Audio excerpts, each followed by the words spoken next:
Hey everybody, hi. Welcome to the program. I am your host for this week's installment of the Jeff Gerstmann Show. My name is Jeff Gerstmann. I'm here. We're ready to talk about everything from the world of video games. They are still making them this week. This week it's still up and running.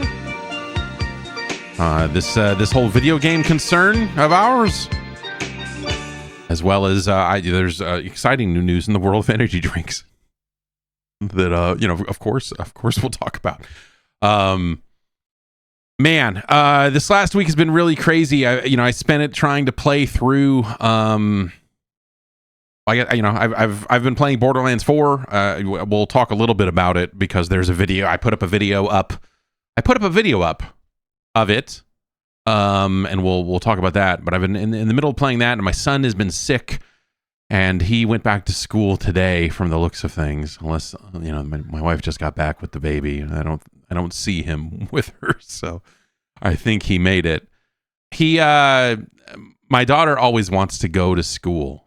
She's very excited about it, and all of that stuff. He just started preschool, and it's like his second week, and he got sick. Of course, right? It's week back to school. Everyone gets sick.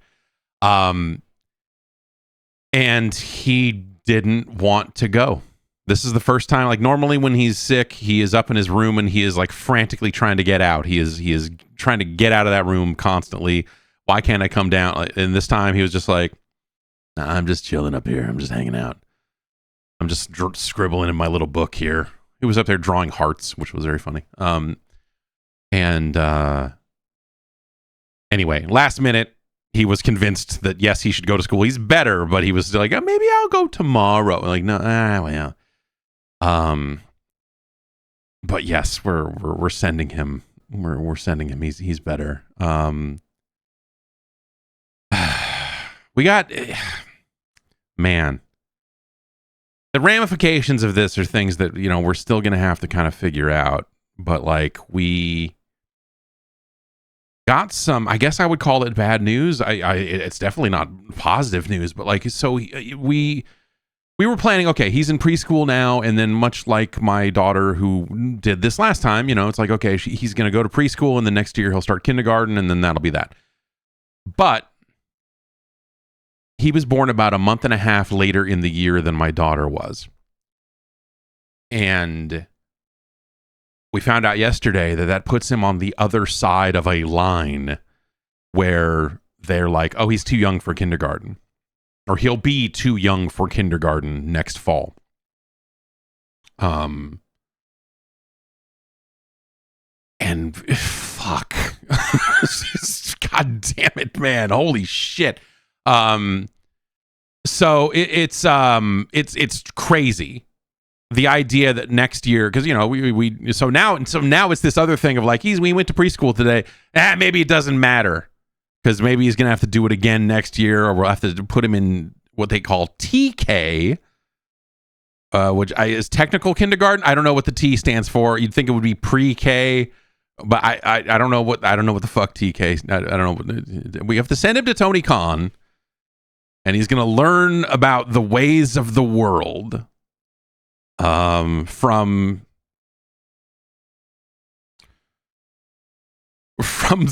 currently the world's best wrestling booker. So I don't know. He's gonna end up, I don't know. I think QT Marshall's gonna push him down at some point, and he's gonna end up, my son will end up in a match. But so yeah, I don't know. And then so my other daughter, the baby, who is about to turn 2, is also on the other side of that line. So she'll be, kind of on the same, she'll be 2 years apart from her brother, but then her sister will be a year further. I thought we were going to be pretty evenly split, boom, boom, boom, kind of 2 years between them.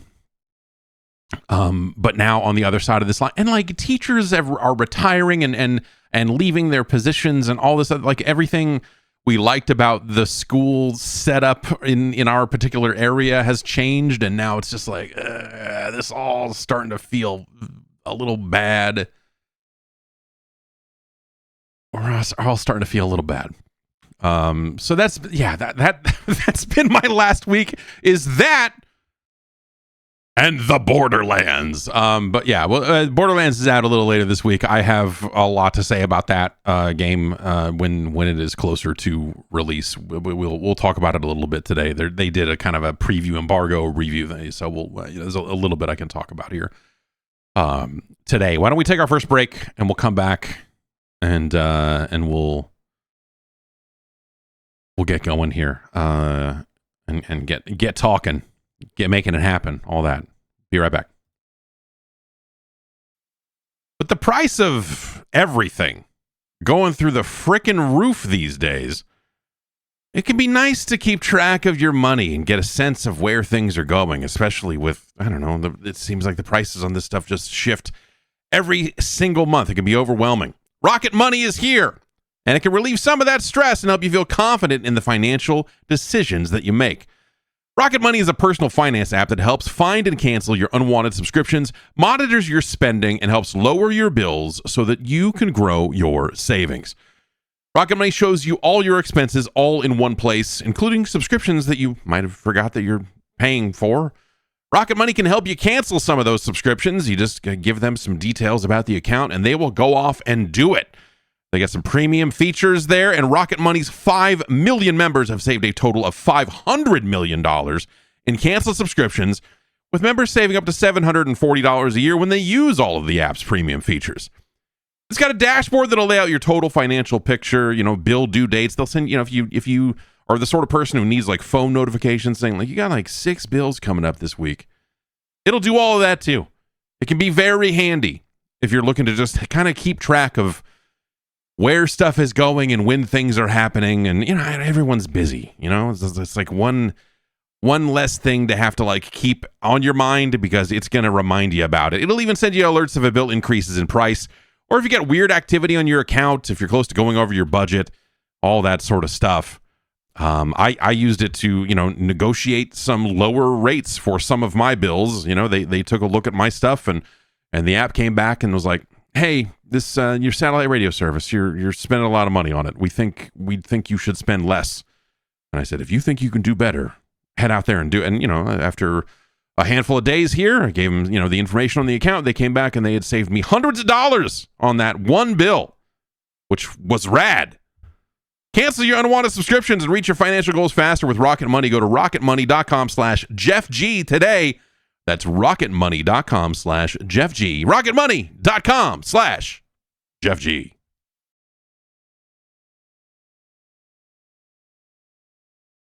Meanwhile, while we're doing all this school stuff, my daughter, who's in first grade, she's 6, is doing great. She's got homework now, and she's starting to do that. And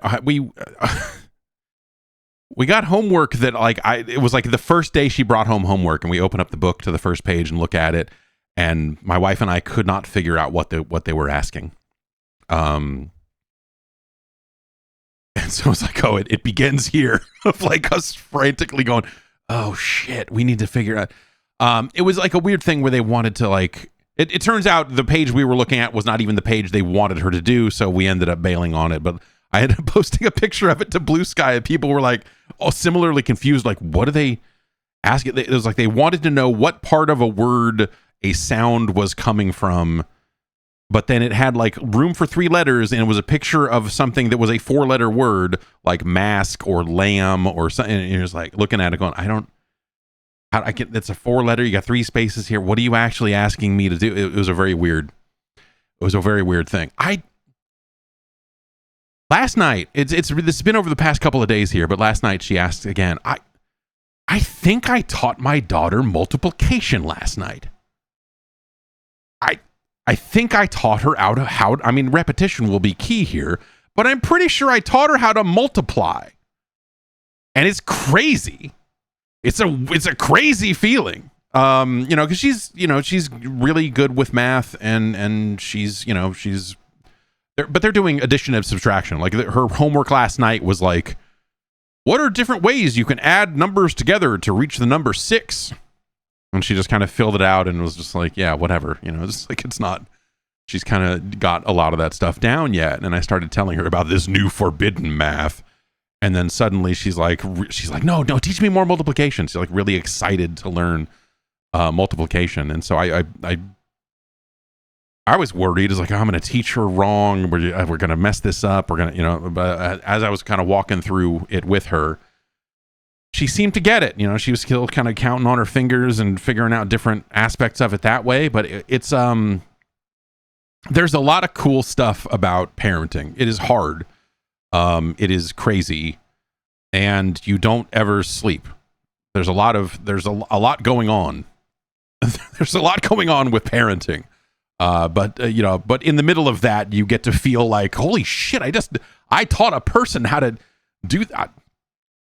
This little person is learning things based on, and then you're like, oh geez. She was playing Infinity Nikki the other day while I was over here watching a cutscene of someone getting shot and stabbed to death, and I'm like, you take the good with the bad, is what I'm saying. I'm trying to explain to her. It's really messed. It's a hard thing with my son too, because he wants to play so much. He just wants to play We Love Katamari all day long, and I'm sitting on a copy of Ghost of Yote, which I need to play, is not the game that I was just talking about with the cutscene, by the way. But I'm playing like 9 games at once over here. But I can't play the samurai. I cannot play the sword stabbing game with the kids around. I can't shoot people in the face with the kids around. And so it's an interesting mix of like, it's a situation where I have to tell him, no, you can't play the game you want to play. We're not going to play video games right now as I am actively playing a video game. It's a really, the line of work I am in is really, it makes these arguments about you're playing too many video games extremely hypocritical sounding. And I'm having trouble navigating that aspect of this. It's like, well, this is my job. And I had to explain, like, okay, this game I'm playing right now, it is not going to be out for another 3 weeks, and I am in the middle of playing. And part of what Daddy does is he comes in here and he swears about video games. And yeah, I don't know. That's a slower process. My daughter picked up multiplication a lot faster than she picked up what I do for a living, which is not. That's pretty par for the course with all of the people that have been in my life over the years. Anyway, we were talking about Borderlands 4. There's a video. I put up a video of Borderlands 4. They had kind of a hands-on preview thing last week, and it's a very particular video because it's a very particular section of the game that they are allowing people to play and show for preview purposes. And so it came with a lot of restrictions around like, hey, don't talk about the story leading up to this moment, don't talk about the gameplay leading up to this moment, which if taken literally is like, well, then means I can't tell you about any gun that I got or anything, like which ended up being kind of like I said, very, very restrictive. It ended up resulting in a fairly tight focus on this specific chunk of content, and so I'm not really sure what to say about Borderlands 4 here and now, on account of I have played a lot more of that game since recording that video, and so I'm kind of, like thinking about that chunk of the game. It is a boss fight. Like the chunk that is in there is kind of the area leading up to a boss. And it shows off some of the shooting, surprise, surprise, and a handful of different guns and stuff. I think I'm trying to figure out, what is it about that area of the game. But I think, it shows a tonal shift. If one were to assume that was representative of the writing of the rest of the game, I think like one of the big criticisms that people have of Borderlands now, in this time before that game comes out, kind of just talking about the franchise at large, I think one of the larger criticisms of Borderlands has become its writing. which is interesting. I think like that. I don't think that's necessarily incorrect. Like the Borderlands 3, I think really represents a spiraling out in the wrong direction for that franchise. Like, but I would actually say, again, as someone who has been spending a lot of hours thinking about the Borderlands franchise as a whole, not just, again, like we're not talking about Borderlands 4. We'll talk about that soon. It's out later this week. Borderlands 2 is also bad. Like Borderlands 2 is the game that I think people point to and go like, oh, this is when it meant something and this is and that. But like, if you really think about it, and I think people gave this a pass, but like Handsome Jack, the boss character in Borderlands 2, that I think he's also part of the pre-sequel, the moon one, Jesus. Like that stuff is super bad. And a lot of it is, I think, because that they refused to let any moment of that game be taken seriously, including the guy you're fighting. Like Handsome Jack is constantly mouthing on, and then the whoever the fuck the idiot streamer twins or whatever the fuck they were in Borderlands 3 is just like that times 10. You know, and so they reach this point with it where it's like the person you're fighting is like constantly kind of quipping at you, and like there was no. It was like they were always turned up to 10 on the fucking joke meter, right? And every single line of dialogue that came at you had to come with some sort of like little wink and like a hee hee hee with it. Isn't this funny? And it really sucked. Like Borderlands 3, I think represents an almost too far gone version of that, but this stuff, the stuff we're talking about, like with the stuff that people talk about when they talk about the writing in Borderlands, all of that is represented in Borderlands 2. Like the Handsome Jack stuff, and Handsome Jack was like beloved by like Borderlands fans at the time or whatever, but like I said then and I'll say again, those people are fucking crazy. Like don't trust a person who says like I love the Borderlands and look at my cosplay. Like that's, you just can't trust those people. I'm sorry. And so I think if you go and you look at this boss fight, this one segment of Borderlands 4, there's really not a lot of there is not a lot of jokes in that dialogue. The boss character you are working your way up to fight is like angry that you are fucking up his shit and you are coming to kill. You know, like he's not happy about the situation. He's not like fucking like cracking fart jokes in the middle of all of it. And I think a lot of people are trying to, again, this to me is sort of the way that I remember Borderlands 1. Borderlands 1 is not necessarily, I don't think that Borderlands 1 is like an especially well written game. I think a lot of it is actually really quiet, and so like they have the psychos, you know, they're making their random kind of non sequiturs and doing the things that they've always done there, and so like that game has a sense of humor about it, but that's kind of where it stopped. You know, over the course of the rest of the games, and Tales from the Borderlands is a different thing, and you know, I think it is well written for what it is, and that stuff's fine. I don't think it necessarily like counts in the conversation that we're having, right? But like Borderlands 1, I think, you know, due to it having just an overall kind of lack of, you know, it's not a heavy story. It's a very light touch. Like with Borderlands 1, you know, I again, the thing I always go back to is I remember interviewing Randy Pitchford of Gearbox, the game's developer, prior to the release of Borderlands 1. But this was after they had settled on the new look, and they were heading in the direction that they headed in, right? Because if you remember, Borderlands originally had like a way more serious look to it graphically, and like they were pitching the guns thing. They're like, this is we've got this thing that makes all these guns, but like that was the whole pitch. And you saw some screenshots of it, and you're like, okay, like your gun pitch is strong, But looking at this, it just kind of looks like generic video game number 12. And like they ended up overhauling the look of the game. They delayed it. Like it took longer for that game to come out than anyone thought. But like the pitch was the same. The pitch was always that they were making a shooter, like they were making a first person shooter take on Diablo.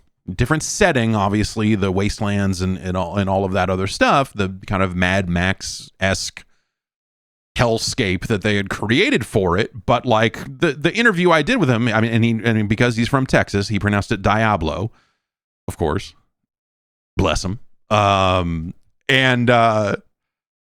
But like that's what that game was, and the story was kind of secondary. Like they were always pitching it on mechanics. They were always kind of pitching that on mechanics and as an action RPG. And, you know, as someone who was a fan of Hellgate London, a game that was a first-person shooter Diablo kind of thing, but was also trying to be an online game and all of this other stuff, Hellgate London had massive problems. When I tell you that I'm a fan of Hellgate London, I'm not hand-waving anything away there. That game was actually kind of bad. But there was not a lot else out there like it at the time. And so it was fascinating. It was exciting. You're like, oh my God, man. Like this is like a first person shooter, but I'm doing Diablo shit. This is, like Phantasy Star Online is a third person shooter where you're doing Diablo shit, I suppose. And so as a fan of doing Diablo shit, especially in games that, you know, are kind of taking that in different directions, Borderlands was a very attractive proposition. And for me, Borderlands 1, and it's kind of a weird thing. I don't know. I don't feel this way about other franchises. This is literally the only video game franchise in the world that I have felt this way about over the years. But with Borderlands, there is constantly... When Borderlands 2 came out, I felt this way for the first time because it was the sequel to Borderlands. I came out of Borderlands 1 going, man, there is so much potential here. These boss fights are absolute trash. One of them, the Rack Hive, you just stood still and aimed at the thing and held down the trigger until it died. It was just like, it was bad. They were bad boss fights. And you come away from that going like, man, there's so much they could do here to evolve this into something... You know, there's so many more systems they could be putting into this game. That would make it more, you know, they would like, oh, you know, and for me, it was always like, oh, if they did armor or something, then you could have cool cosmetic looks to your character. And they never went that way. You know, it was always these weird unlockable cosmetics that, you know, they weren't selling per se, but it was just like this meaningless, like, oh, here's a color scheme for this and a new head for your guy or whatever it was. But like I always felt that there, you know, that in a weird this game needs more systems. Like the random gun thing is cool, but what if it had this? What if it had this? What if it had this? Like it always felt like there was more for them to do. And Borderlands 2 came out, and it felt like they never really capitalized on what I felt the potential of Borderlands always was. And this gets dangerous at some point because I think, you know, Borderlands, especially when you get to 3 and some of the stuff they've done with, you know, kind of connecting the world ever so slightly without, like, they're brushing up against the edges of like a live service game by the time they get to Borderlands 3. But it's not. They're very specifically and deliberately not making that game. At the same time, it's easy to look at those games and go like, man, if there was like a shared social space or something and I could team up with people there and you know, what if there was some kind of, you know, the same way Destiny has a hub, what if it had something like that?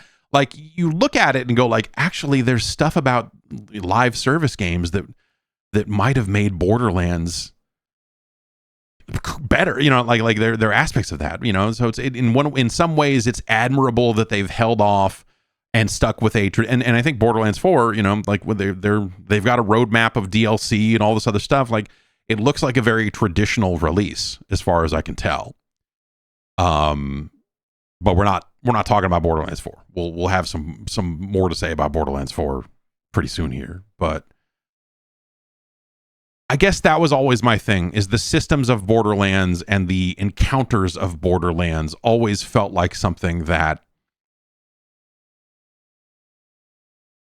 had a ton of potential that I don't know that any of those games ever realized fully. And also, as the writing and the dialogue and everything else that they did in those games, as they took the franchise forward, as that stuff became a bigger and bigger piece of the pie, I think it started to detract from the rest of it.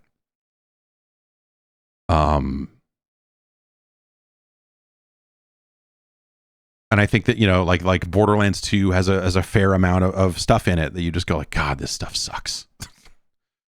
This stuff sucks. But Borderlands 2 is held up as like this kind of high watermark for the franchise, which, you know, in the wake of Borderlands 3 is easy to see why. Borderlands 2 is currently the best Borderlands game on the market. And Borderlands 3 is significantly worse.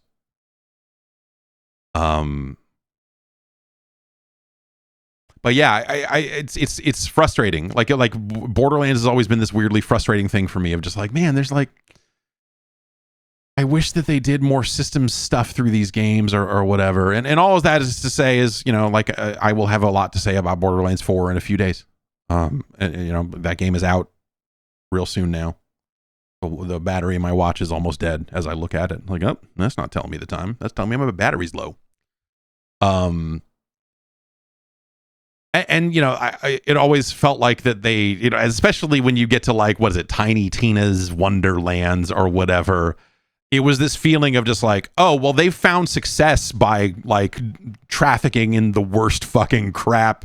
Like the worst impulses of this franchise are apparently also very popular with a certain type of person, and they've gone and sold millions of copies of these games to people with fucking bad taste in comedy. I don't know, like it's hard to have the conversation without coming off as maybe a little snobbish about it. But when it comes to senses of humor and comedy, like I will be that guy.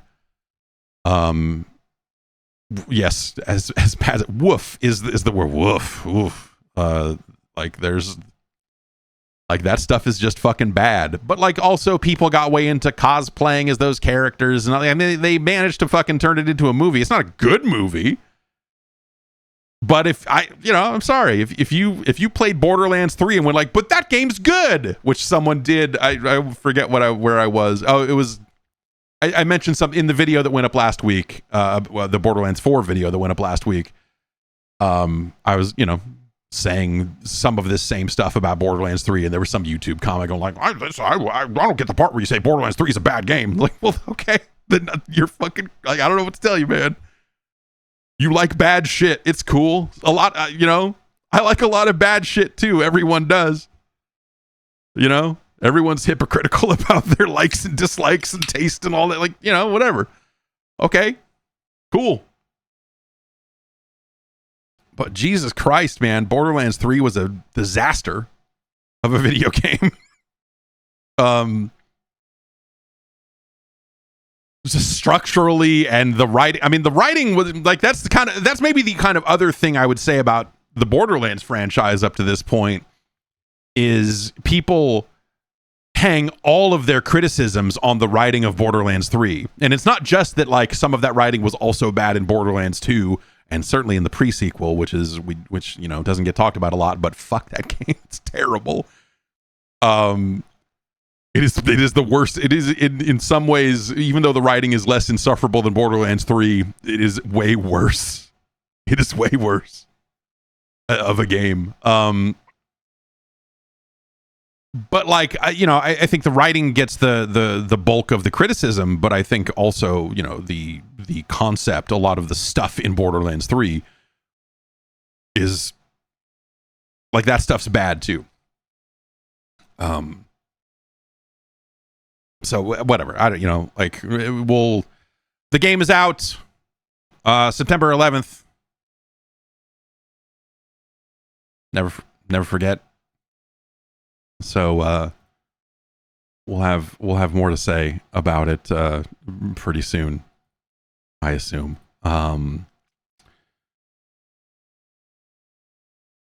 There's also Silksong. I've been kind of focusing on games that it's kind of the funny thing, you know, they didn't send Silksong out early to anyone, and at the time they said, Well, it would be unfair to our Kickstarter backers and other people if we sent out copies to reviewers ahead of time, which I see why someone would talk themselves into believing that. I think that you could kind of go either way on that stuff.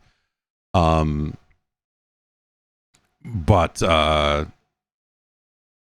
I don't think sending out 30 or 40 copies to people that are going to review the game necessarily. That's people pre-order games every single day, and reviewers get them first. I think it's kind of it's a strange argument to make, but again, I see how people talk themselves. I see how developers and other folks have talked themselves into this position a couple of times over the years. So I have not, it's already out. So you kind of end up in that situation where like, I could spend a bunch of time playing Silksong and telling you about it and all this other stuff, but also you could play it too. So, there's way less impetus for me to bother. As someone who didn't like Hollow Knight, like if I was invested in this franchise, then I'm sure that I would be like, devouring it the same way a lot of other people are. But I kind of, I played like an hour or so of it, hour and a half, maybe, and came away from it thinking like, this is okay. I still don't especially like the look of it and all of it. Like, there's just, I don't know. It is not doing anything for me, but I would say the exact same thing about Hollow Knight, I suppose. So, I don't understand why people liked Hollow Knight so much. If it's because it kind of had this vague Souls-like influence on top of the search action or whatever it is, but it didn't. Yeah, I don't know. That game did very little for me at the time. Not that it was bad or anything like that. It's just like, as I played it, I was just like, this seems like an okay one of those, and all right. Like, there's a lot of other stuff I could be, I just never really had a super deep interest in it. So it's cool that Silksong is here, because that's great. People are stop talking about it so fucking much before every single press conference or every single other thing that is happening or whatever. But like, I don't know. Like, I'm sure it gets hard later. Like, you go through the first couple of boss fights and you're just like, okay, yeah, I see why this is tough, but also you can heal pretty frequently in that game, it seems like. And also so I guess the thing that is happening now is they have a public beta branch for fixes that they're about to roll out widely to everyone else, and they are making some of the boss fights easier in the game. So I guess maybe they put it out and discovered that it was harder than they intended for some people, and so they are making some changes. This is, of course, kicked off a larger kind of session. And like, if you spin the discourse wheel, and difficulty came up, and so we're kind of having, and also price came up. The two conversations coming out of Silksong are difficulty in games, which people I think are reacting to the upcoming changes in difficulty in the game on both sides of it. You've got people saying like, oh, this is, why can't games be hard? Like, games should be genuinely difficult. It's okay for them to be hard. It's, and then you have people on the other side of it saying like, this is way too hard for me. I feel like you should be making this game easier or whatever. If only there were like settings you could put into video games that could make them easier or more difficult for people who wanted to have things one way or the other. But sadly, that'll never exist. I guess there's just no way for us to do it. But I think if the developer is spending time on that game and then coming away from it going like, oh, the feedback we're getting, like the I was gonna say telemetry, but I'm guessing they don't have a bunch of baked in analytics shit into that software. But if they're coming away from it seeing like some pretty standard pieces of feedback that they're looking at and going like, oh, we didn't intend for players to get hung up on this or this or this. It makes sense, like Silksong is not the largest team in the world. And so you wonder if, maybe, developing this game in a vacuum, spending all of these years on it.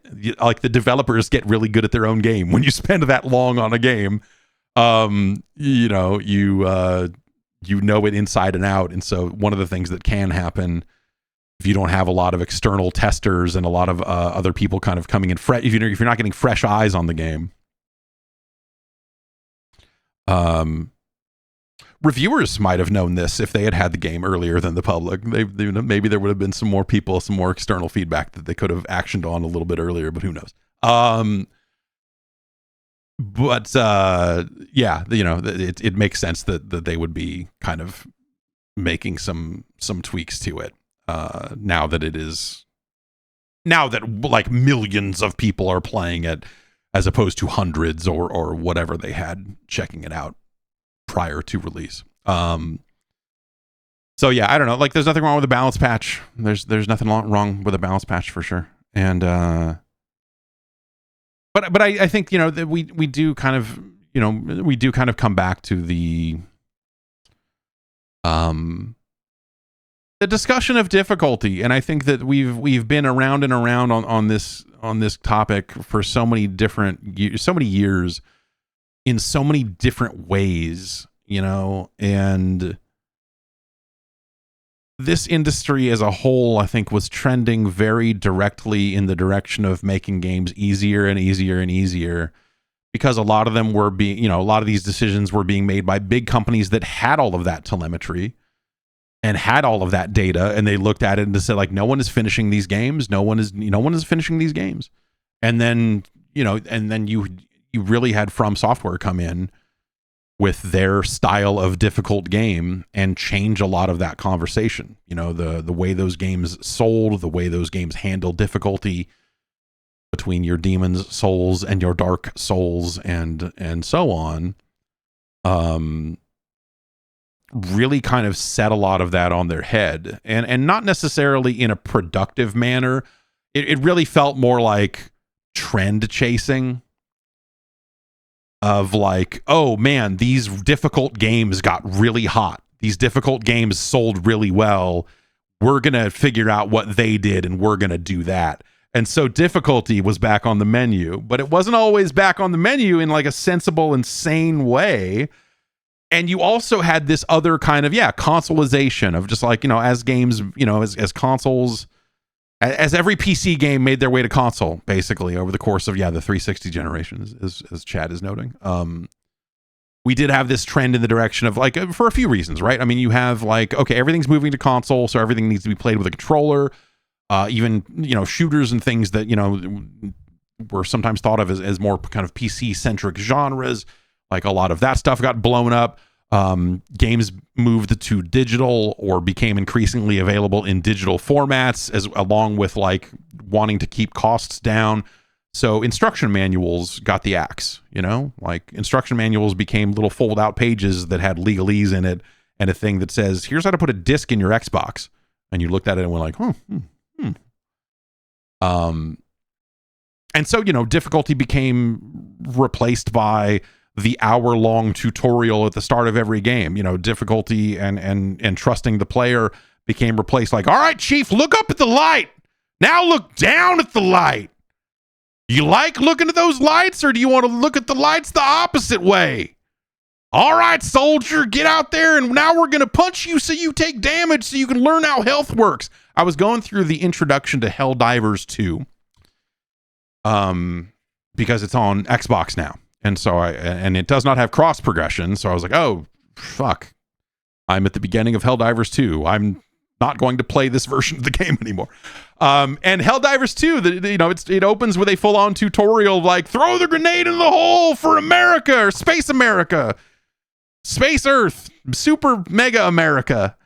Now we're going to stab you so you can learn how healing works. Like, it literally has all of that same shit in it. But it, like, you know, at least they have like funny writing around it. But like, it was just like, God damn it, man. You know? And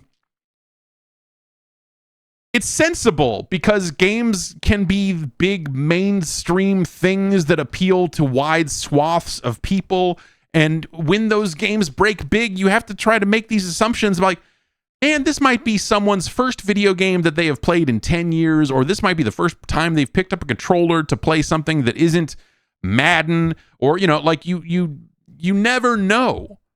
And so you have to kind of create that knowledge. You have to build that knowledge. And it's something that I'm trying to breed out of this podcast a little bit, is because I while it is still true, it makes me crazy, and it's a habit that I think started for good reasons, but sometimes can be frustrating to longtime listeners, is that sometimes I will recap things a little too much. Because in the back of my mind, there is always that, like, this might be someone's first episode of this podcast. You know? And that is probably quite literally true. And so you don't want to assume that everyone listened to every single episode of every single thing and knows every single thing. And so I'm trying, you know, there's a balance there of just like, okay, I don't, you know, I can't sit here and bore people with like, okay, to recap everything here. And, but you do need to do some of that, because the studies have shown, and by a study, I mean me reading comments on podcasts for the last 20 years, even the people who listen to the podcast barely listen to it. So, you know, you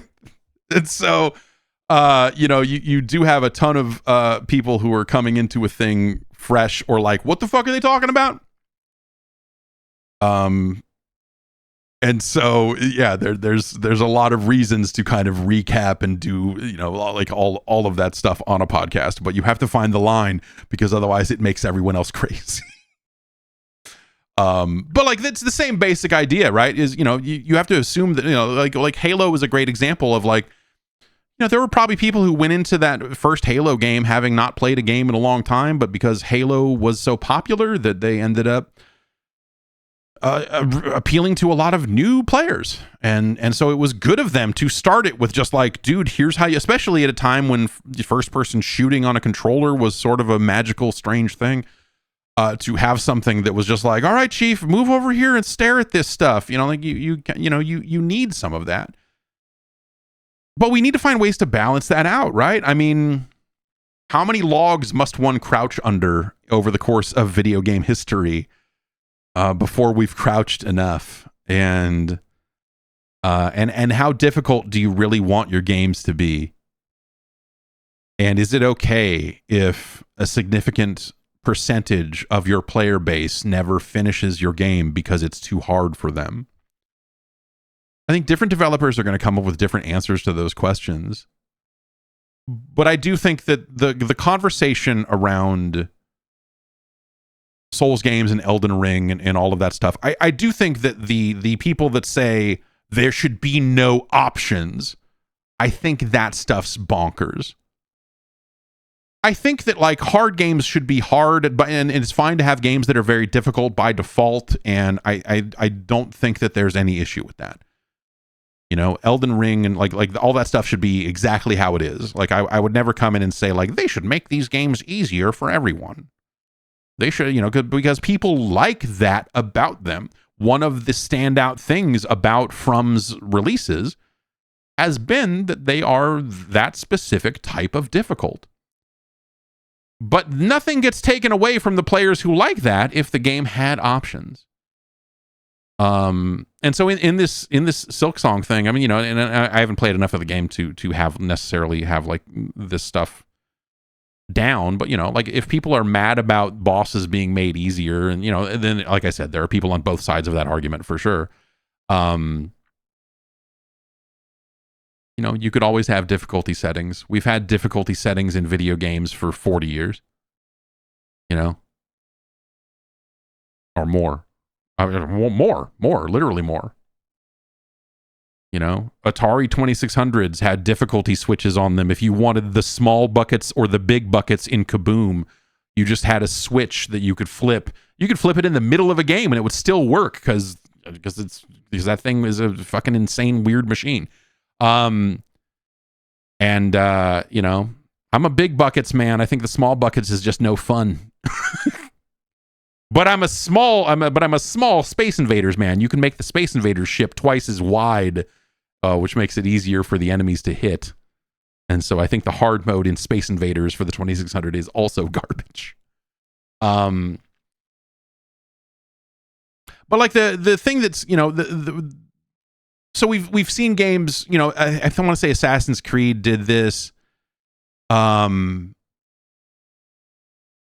A lot of games are doing like custom difficulty, right? Where you've got like, hey, we've got some presets here around easy, medium, hard, story mode, whatever you want to call it.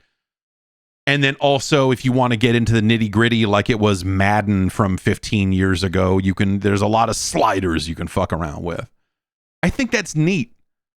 And I think it's smart that we've kind of gotten away from achievements being tied to like, you set it to the hardest difficulty setting and never turned it off or whatever. I think that stuff is, you know, like in a world where there are fewer and fewer achievement weirdos all the time. I think that having achievements be slightly more attainable by more people is probably like a smarter thing for just getting people interested in the system in the first place, right? And so having these options and not having them be punitive, like, oh, you played it on easy, so now you don't get the achievement.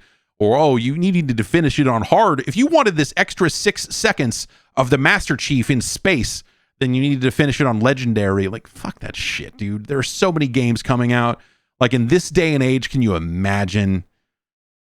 Like, oh, I had to play it twice because I needed to see the extra 5-second fucking cutscene. Like, fuck, whatever, man.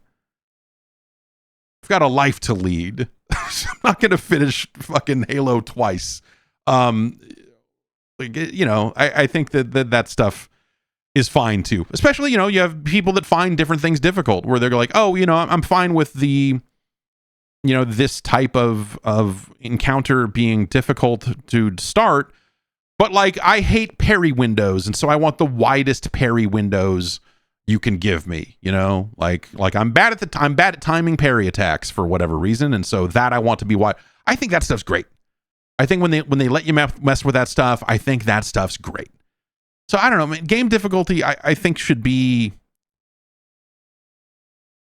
I think that people should be able to finish the games that they play if they want to, and that games should have toggles and settings and whatever to enable those players to play it. I think that's just smart.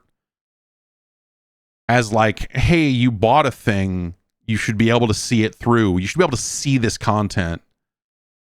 And it shouldn't be something that is taken away from players who want that traditional, you know, more difficult experience. If anything, I think that we should have more settings that let people go further in that direction if they want to. But in a world where people are moving from game to game, or people are new to games, and you know, one of the big problems, you know, one of the big problems that everyone is trying to address by putting all of their games on multiple platforms is that idea of like, hey, we want people to play the games and buy more games. If people buy a game and they play 20% of it and go like, I can never figure out how to make Spider-Man swing right, so I fucking put it down. It's bad for the video game industry at a certain point if you're not making games that are going to attract those people into engaging with the game and hopefully buying another one down the line. If you know people, I wonder what people's experience was with Elden Ring. I think, you know, some people probably stuck with it, and it might have been the first game they'd played in a long time, and they weren't familiar with video game systems in the modern era and all of this other stuff. But like, they stuck with it and engaged with it and loved it and played it anyway. Like those experiences certainly happen. You know, it's not like new players are always going to bounce off of difficult games. But, you know, you wonder, like, could they do more to kind of make games more accessible to a wider range of people, and should they, and whatever else, you know? I generally, again, if one of the goals of the video game industry is to continue to exist, I think that finding smart ways to appeal to more players without alienating the existing players is probably a good way to go. And difficulty settings and things like that are things that can help with that goal. And that's really the long and short of it. Again, like, I think, you know, you get people that get very gatekeepy about this sort of thing, where they're just like, but I want to be the tough guy who finished Elden Ring and no one else did because I'm a badass. And you're like, all right, dude, sit the fuck down. Like, you can still have your experience like that. But what if there was a wider range of experiences available to people who want a little bit more? You know? And then on the money front of the Silksong discussion was another kind of like health of the video game industry kind of focused conversation, which is a fun one. It's a fun one that I don't think that players should get too wrapped up in or care about. Silksong was sold for $20, which for a game that has been as anticipated, as hotly anticipated as Silksong has been, people made the case of like, man, that game should have been $40. And I think if you're working in the video game industry and you are publishing a small game, I see why you would say that.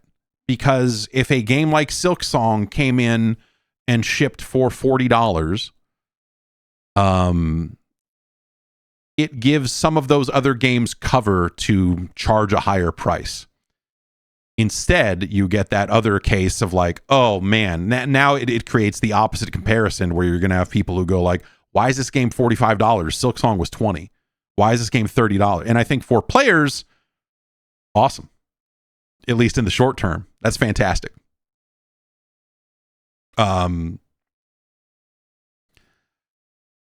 for the when I see like other independent developers going like, fuck, like, god damn it, they shipped it out of nowhere and fucked up a bunch of release dates, and they only charged $20 for it, so people are gonna have like a fucked up value conversation around all of this and come away with a strange sense of how much games cost to make and this and that. You know, like Silksong is obviously like a very unique proposition, right? Where they know that game is hotly anticipated. They know that they will turn a profit on a $20 video game for how much they spent. They know how much they spent over the years. They made decisions with all of that in mind, I'm sure.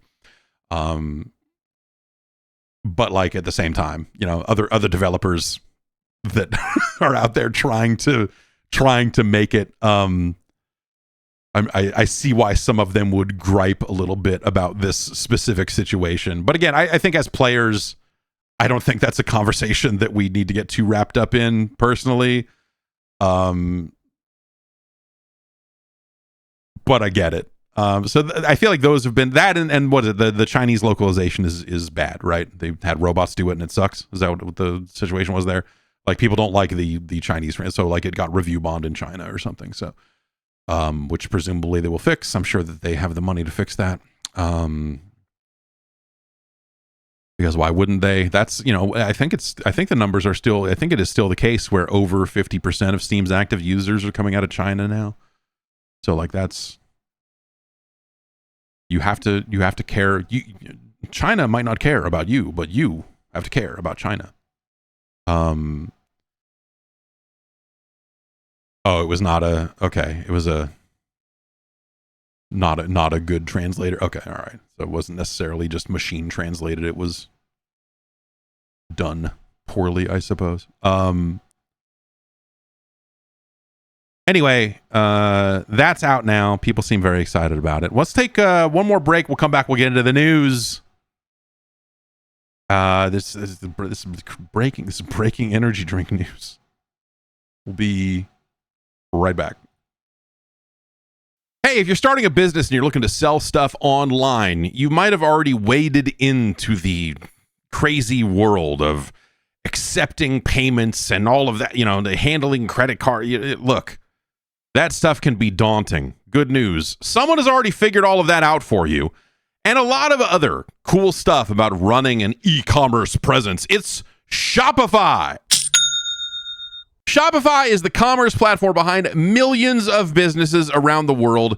I mean, 10% of all e-commerce in the US, from household names like Mattel and Gymshark to brands that are just getting started. And you can get started in your own design studio with Shopify. They've got hundreds of ready-to-use templates. So Shopify will help you build a beautiful online store to match your brand's style. You can get the word out like you have a marketing team behind you. It'll easily help you create email and social media campaigns wherever your customers are scrolling or strolling. That's right. They'll do inventory management. You know, so if you've got like a physical thing, if you're selling out of a storefront or the trunk of your car, you know, whatever you're doing, it'll help you keep that inventory square with the stuff you're trying to sell online so you don't sell something twice, which can be very, very, very, very handy. Look, if you're ready to sell, you're ready for Shopify. Turn your big business idea into... with Shopify on your side. Sign up for your $1 per month trial and start selling today at shopify.com/Jeff. Go to shopify.com/Jeff. That's shopify.com/Jeff.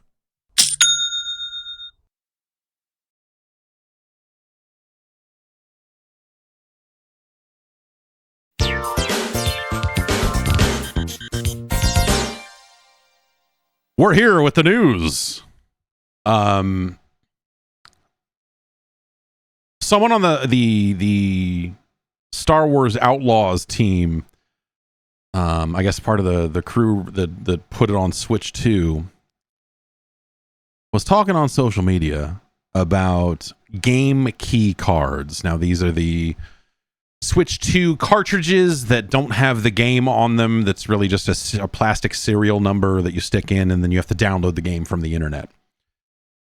Which is, you know, people have not been thrilled about that conceptually from a let me play these games offline kind of angle and so on and so forth. I thought this was interesting. This story made the rounds. Videogameschronicle.com, your home for the news, and a solid home for if you're looking for energy drink coverage outside of the United States.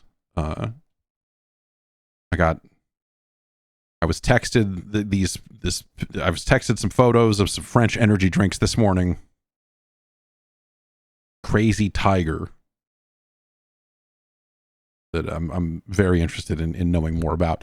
Anyway,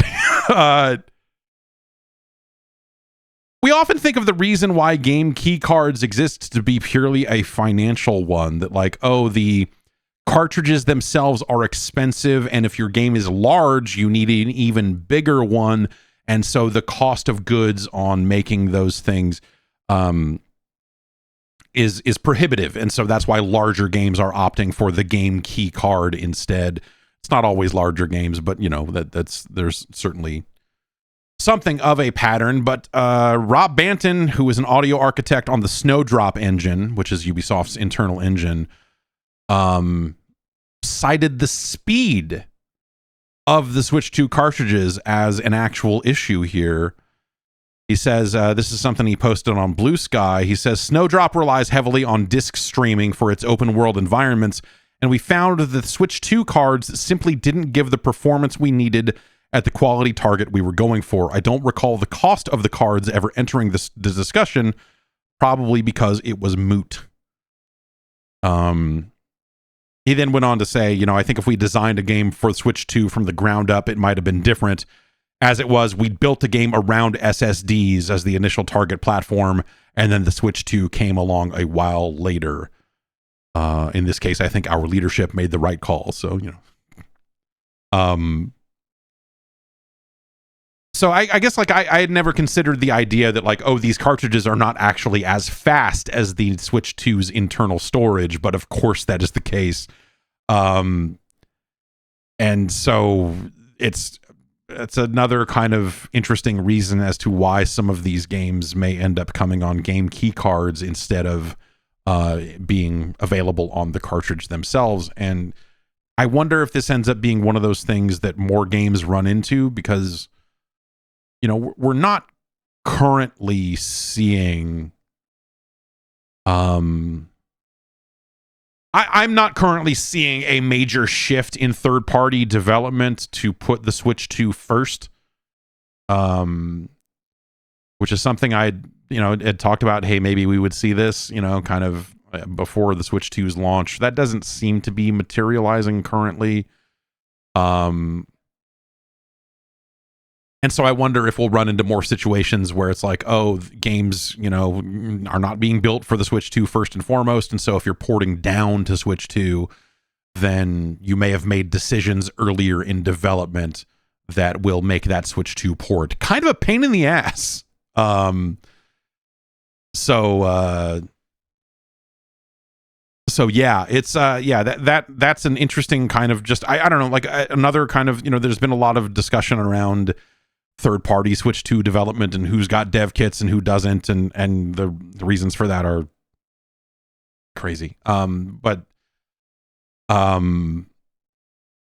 yes, the potential of these engines not being good at that sort of stuff. I think I'm going to be really interested as we see more, because there's been kind of a growing conversation around Unreal Engine 5. And shader stutter, as shaders are compiling on the fly, and how does that look in a lot of games? I'm not talking about Switch 2 per se, but like the UE5 is the way it handles shaders, like shader stutter is becoming like a much larger topic of conversation around a lot of games right now. And UE5 games on Switch 2, I wonder if that's going to be... Have we seen any yet? I'm trying to think if there are any UE5 games on Switch 2. But like Borderlands is scheduled to be... I have not seen that game on Switch, but I believe that... I know Randy Pitchford of Gearbox has been out there kind of talking about some of the different versions of Borderlands 4 and, like as they hit and stuff. And I'm kind of curious about that. But yeah, man, I think that is kind of a growing conversation. And it's not just Unreal Engine. Like, that is not the only engine in the world that cooks shaders and how it works and all of that. Like, this is something that is becoming increasingly common across all games. And this is something that I think there will eventually be some sort of solution for, because I think developers and engine creators will have to do it. But we were talking last week about how, Tim Sweeney of Epic was kind of like pushing back against some of this stuff in Korea and saying like, oh, hey, developers need to optimize better. They're aiming at high spec and not low spec, and that's causing these problems. And they're and not necessarily talking specifically about shaders here, but just kind of UE5 games in general. And I thought that seemed weird, but like, it does feel like that we're, this stuff is becoming more and more of an issue. Every time a game gets patched or your drivers get patched on PC, it has to recompile all of your shaders all over again. Consoles don't have to go through this quite as much, but it is still a thing that exists. And, you can pre-cook your shaders for your console release because that a PS5 is going to be a PS5, and a PS5 Pro is going to be a PS5 Pro.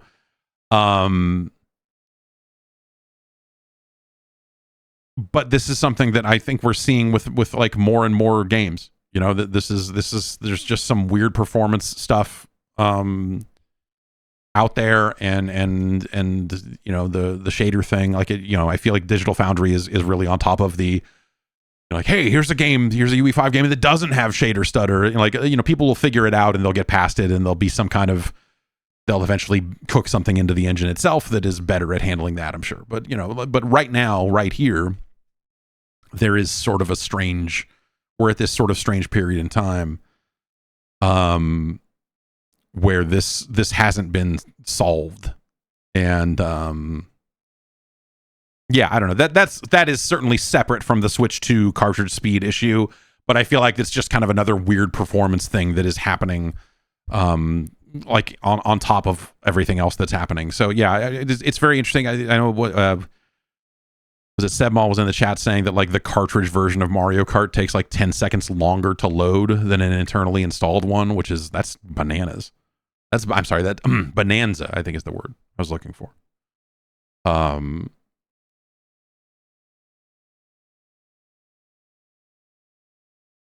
But the shader stuff is going to have to, I don't know, like Am I crazy? Like, that stuff has to be fixed. There has to be a better solution to this. This is something that Call of Duty has been dealing with for years. This is obviously, like, Street Fighter 6 has a lengthy shader compilation every time it patches and you launch it. Like, the big popular games are dealing with this, and just like having like these one-time loads up front rather than compiling them on the fly, which can cause your games to hitch up and stutter while you're trying to play them.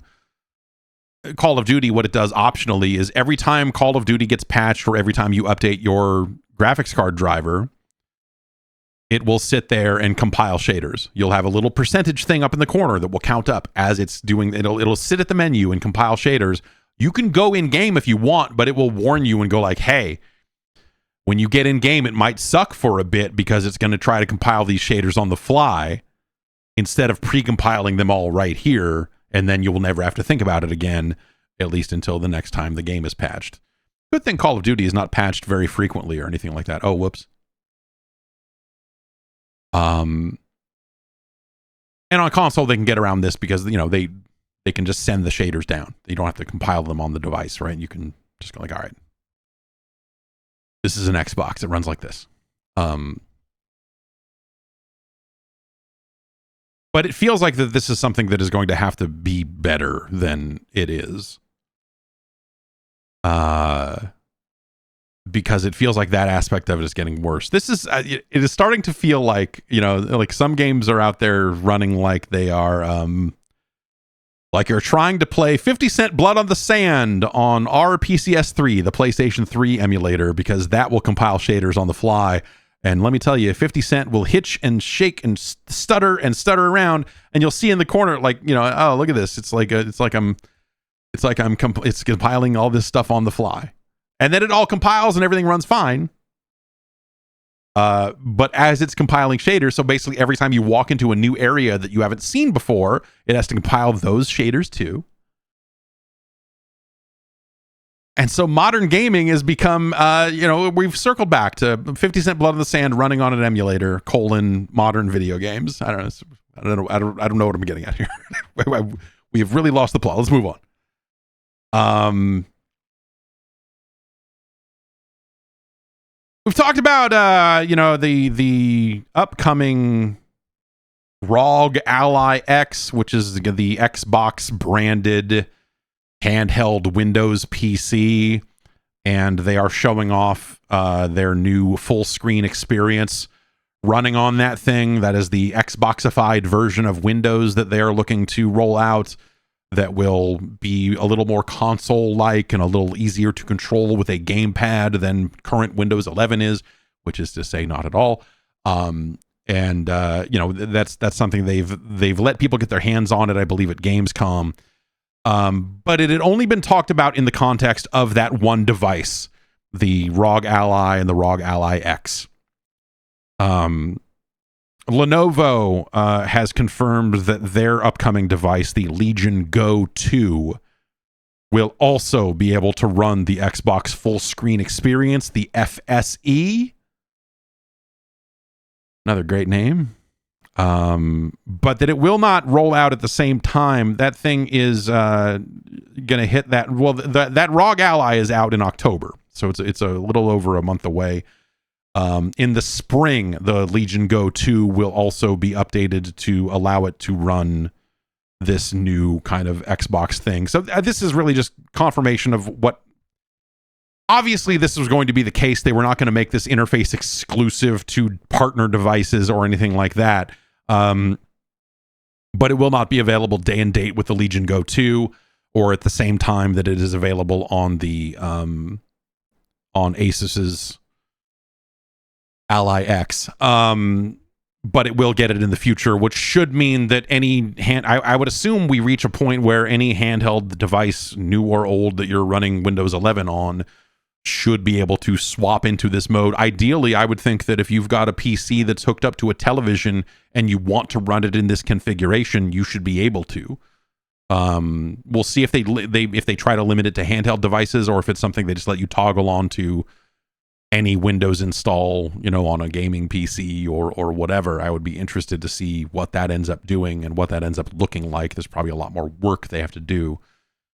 to support a wide range of hardware and GPUs and all configurations and all of that stuff. But we do at least have confirmation now that, you know, other devices will be able to run that thing. These things are getting expensive, by the way. Hey, I don't know if you heard, but we're living in unprecedented economic times. I have to laugh because it's so fucked. Well,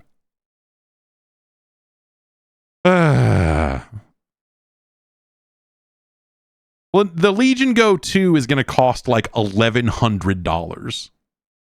And that's for like the base model. I'm looking at The Verge here. They as part of their price announcement because here we go. So if you want 16 gigs of RAM, 1 terabyte of storage, an AMD Z2, that's $1,100. If you want to go to $1,200, you can get 32 gigs of RAM. And for $1,349.99, you can get a Z2 Extreme with 32 gigs and 1 terabyte. Or $1,479.99 for 2 terabytes of storage. $1,500 for a handheld PC. I mean, you know, the thing's got got a Z2 Extreme in it, which is, you know, that's kind of up there, bestish in class in that category, right? But that's still not. $1,500 is a lot of goddamn money. It does have Hall effect sticks. All of this stuff is obviously getting more expensive. We talked about the PlayStation 5 getting a price raise here in the US. There was a story going around last week that I don't think has been fully confirmed, that there has been talk about reducing the amount of storage in a PlayStation 5 by about 200 gigs, like putting a smaller hard drive in it to try to save costs instead of raising price in some territories, which, given the size of video games, having a smaller hard drive in it seems fucking like a wild choice. I don't know. This is sort of the other kind of piece of a lot of these components as we talk about game difficulty and wanting players to finish the games that they buy and wanting players to enjoy gaming and whatever. And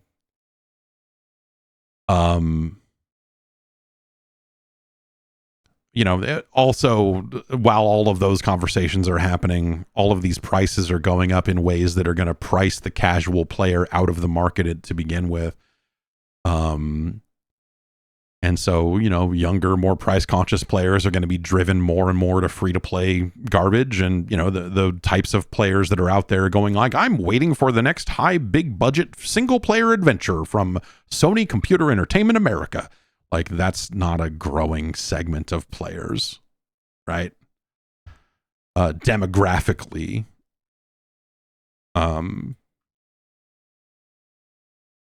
Demographically, it seems like the types of players that want those sorts of experiences are only getting older. We'll see where that nets out, right? Obviously, you can always, you know, if they do end up reducing storage in a PS5, you can go buy a hard drive and shove it in there. You just shouldn't have to. I don't know. I bought this PS5 Pro and I did not move the external drive over from my old PS5 because I forgot to. And I haven't needed it since. So I still have about 200 gigs free on this PS5. Those Katamari games are pretty small. Kids are playing that. So that's worked out pretty well. Keanu Reeves is in the news with a single sentence here. IGN interviewed him. It was in the context of an upcoming movie he's in called Good Fortune. It is kind of an interesting, you know, like I kind of clown on the idea of video game sites that cover music and movies and try to be all things to all people and how they are bad at a lot of it. But I will say it did get IGN in the room with Keanu Reeves as he was promoting a movie so that they could ask him a question about Cyberpunk, which is kind of neat. and just said, hey, would you want to do it again? The quote they've got here is, absolutely, I'd love to play Johnny Silverhand again. That's basically it. But you know, the nature of the Cyberpunk, obviously they're working on Cyberpunk 2. And the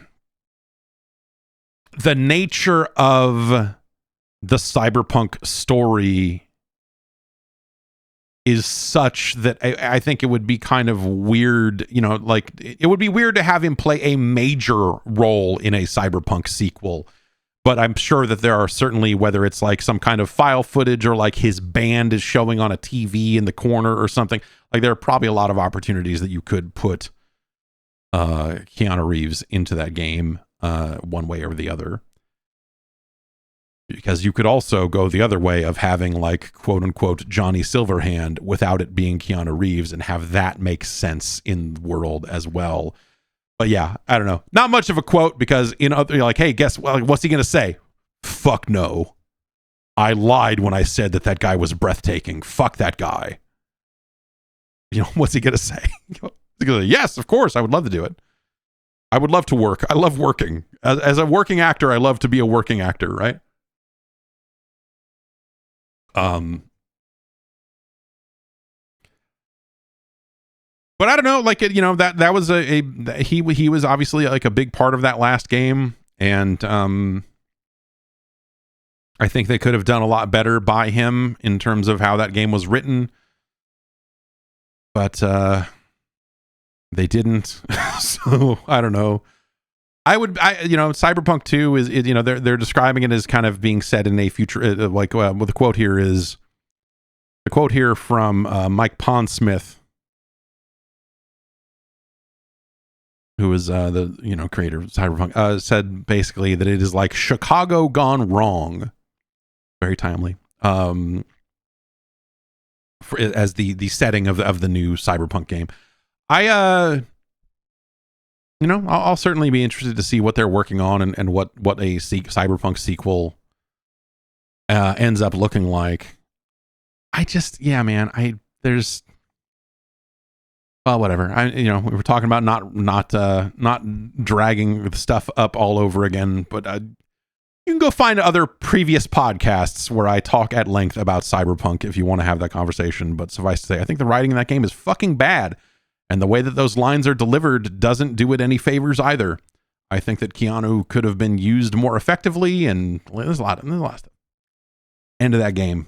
Ugh, yuck. The end of that game was written in such a way that it's just like, yeah, they cleaned it up because of course they did. But you know, playing that game at launch, around launch, the way that the ending was presented to players and a lot of that stuff was just a fucking wreck. What a wreck. Sega, you know them. You're okay with them. Service games, you know, the hang-on people, the Galaxy Force folks. TimeExtension.com has a story here that Sega has been accused of using the police as their own private goon squad to go and harass someone and basically confiscate a large number of development flash cartridges and consoles. This is happening in the United Kingdom from the looks of it. But basically a guy who runs like a surplus electronics seller type of operation came into possession of a bunch of Wii's and 3DS's and like kind of basically old Nintendo hardware. His shop, I guess his operation was in the city where Sega's building used to be, and then they moved. So probably what happened is when they moved, people got rid of a bunch of shit and just went to e-waste and electronics recycling and just like dumped a bunch of 3DS and DS flash carts and said like, I don't know, this is trash. And so along with hardware, Nintendo development hardware to be specific. This happens, you know, this people, you know, like dev kits end up in the hands of non-developers all the time when companies go under and a lot of stuff gets sold. Like there's a lot of stuff like that. These are builds of games on these flash cards, including stuff that, you know, in some cases was unreleased, but generally speaking, it's a bunch of preview builds, a bunch of games, and, you know, like kind of stuff. For stuff like Sonic Chronicles: The Dark Brotherhood, Sonic Generations, Mario and Sonic: The Winter Olympic Games, Phantasy Stars Zero, Alien Infestation, Shinobi, and a DS version of Rhythm Thief and the Emperor's Treasure. So this guy was trying to sell this stuff. And so people that were involved in video game preservation, the Video Game Preservation Museum was out there trying to get their hands on these games so that they could dump them and all this stuff, which is, you know, that's a pretty routine. You know, games end up on eBay and you're like, what the hell? Let's put a group buy together. We'll pool all our money together and win this auction and dump it in publicly, really, whatever. So they were going down that road, and then the seller kind of went dark on them. And it turns out it's because he got arrested. And so this has gone back and forth where, like, Time Extension has the blow by blow on this stuff because the guy who was selling this stuff is saying, like, hey, they had a warrant for my arrest that was unclear. They had this, like, they basically, like, knocked down his door, or they came to him and raided him and took this stuff. And yeah, there's a quote from him here. I was arrested and taken to Bishopsgate Police Station where my DNA, fingerprints, and photographs were taken. I was placed in a cell for around 8 hours. When interviewed, I explained clearly and truthfully the nature of my business, how I lawfully acquired the goods, and that I had paid around £10,000 to a removals worker handling Sega's office clearance. I also explained the due diligence steps I had taken to satisfy myself that resale was lawful. And so it's there's like DSIs, 2DSs, 3DSs, Wii's, and Wii U's. The hardware is probably the actual thing here that got this guy popped, because when you and he would have no way of knowing this, and I think that this is actually like super fucked. Like this is like and as you go through this story,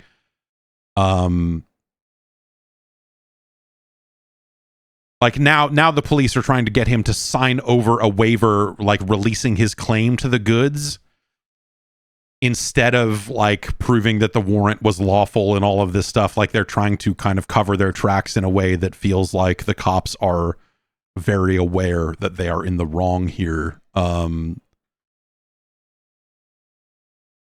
This guy has written to the president of Sega saying like, hey man, why don't we just handle this? And it doesn't have to be this big crazy thing. Like what's going on? And, you know, like basically, so the article is basically, you know, like the situation is that they are alleging that basically Sega told the cops like, hey, this guy stole this stuff, but he didn't.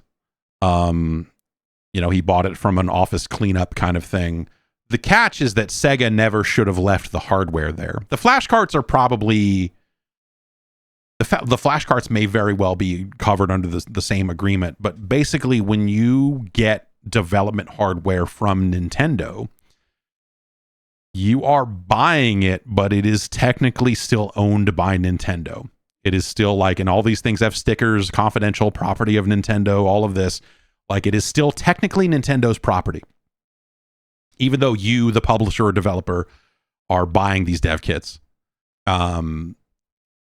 And so probably what happened is that this guy ended up with this stuff in a totally lawful, normal manner of just like, hey, I don't know, we're getting rid of office chairs and computers and all this stuff. And we got all this. I don't know, but I don't even know what this is. And the guy went, I would like to purchase that. And so he bought it. And then Sega, and then as it was probably being publicly sold or whatever, Sega got wind of it, and Nintendo probably got wind of it, is actually the probable issue here. Is that Nintendo went to Sega and said, hey, what the fuck? Hey, we want our shit back. What the fuck are you doing? And Sega went,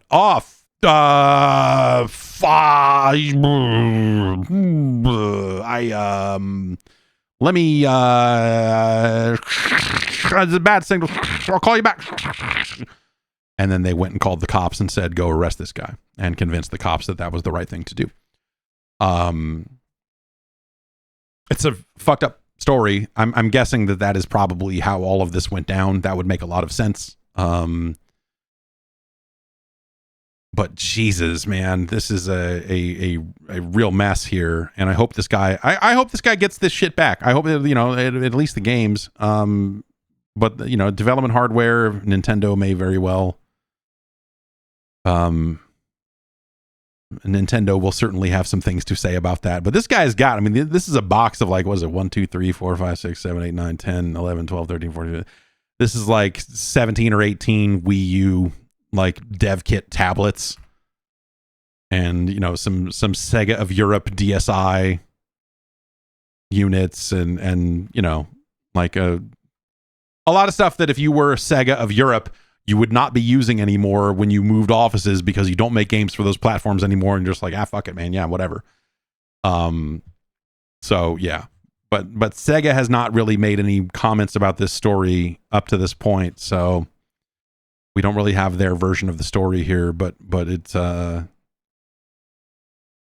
this seems very shitty on their part. The legality of ownership on that hardware is probably something that is up to, like I'm sure that Sega signed some contract that said that they could not sell it, but they're the ones who fucked up and sold it. Like, this is Sega's mistake. The idea that this guy was taken in by the cops and all of this over this material is super disgusting. Speaking of Sega and super disgusting, Panzer Dragoon 2 is getting remade for the PS5, Xbox, PS4, Xbox One, Switch, and PC. They announced that this morning. It'll be playable at TGS this year. Your good friends at Forever Entertainment are making it, and thus, it looks fucking awful. The screenshots of this look like a dog pooped on a Saturn. Like if you took Panzer Dragoon 2 and then turned on every filter in an emulator, if you turned on Eagle and X2 Psi and every single like pixel crunching garbage interpolation thing you could think of to overly smooth it out, but somehow it still looks like a fucking... it looks like someone asked an AI model to shit out screenshots of a fucking dragon shooting. It is ugly. It is extremely ugly. These screenshots. It'll be playable at TGS, which is happening at the end of this month.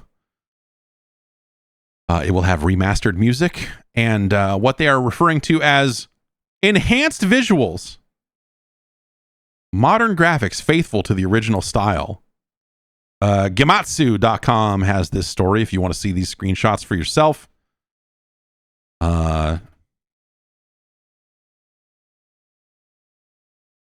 It looks like someone took Panzer 2 and then overly smoothed it out. Like, the textures look fucking awful. Like, it is how do they keep getting away with this? Truly disturbing.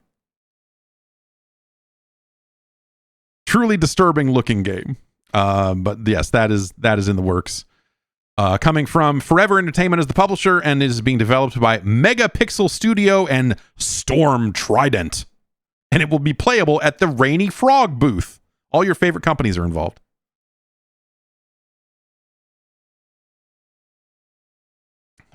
All of them. And our last news story, this is breaking news. I discovered this. I was doing some investigation this morning. Again, I was communicating with Jordan Middler, who is Scotland's premier energy drink reporter over at videogameschronicle.com. He was sending me some screenshots of some drinks that he had acquired while he was in another country. And I was replying to him with photos of this Celsius that my wife gave me that tastes like absolute shit. And I said it reminded me of Bang. We got to talking about Bang. And before too long, I was researching whatever happened to the fucking lunatic that made Bang. Because if you remember, he got driven out of the company at some point because he is a maniac, and the company was sold and they changed distributors and all of that. So I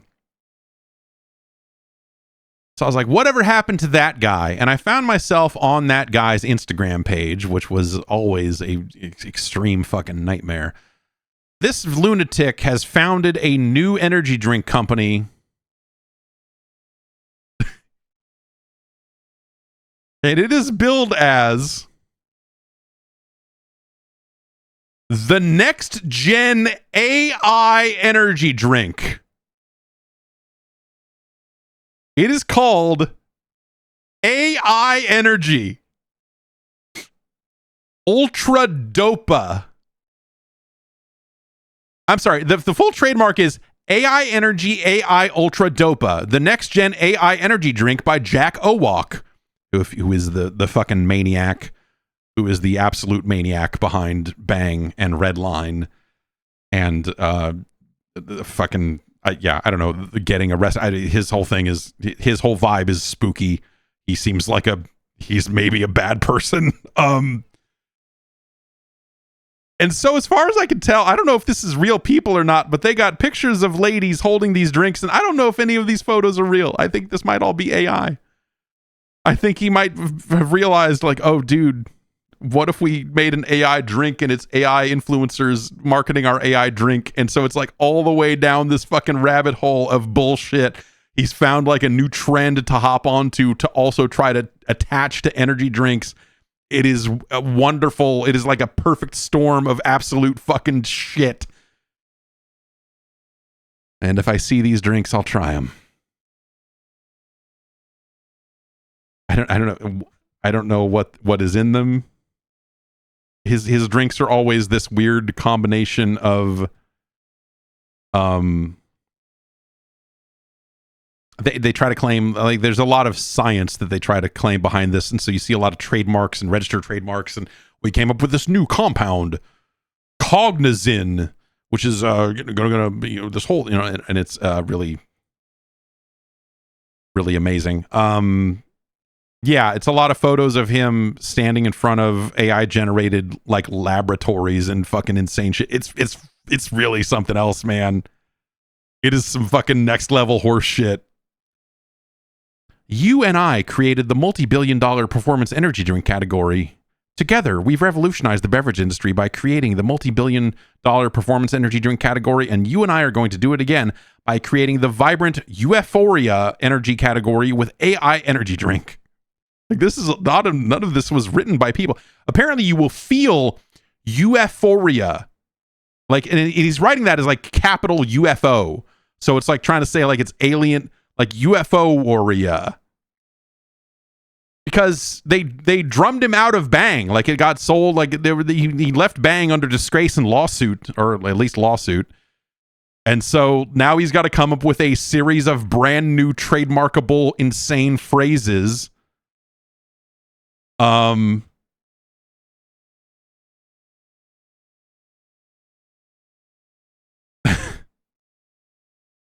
Yeah, it's magical.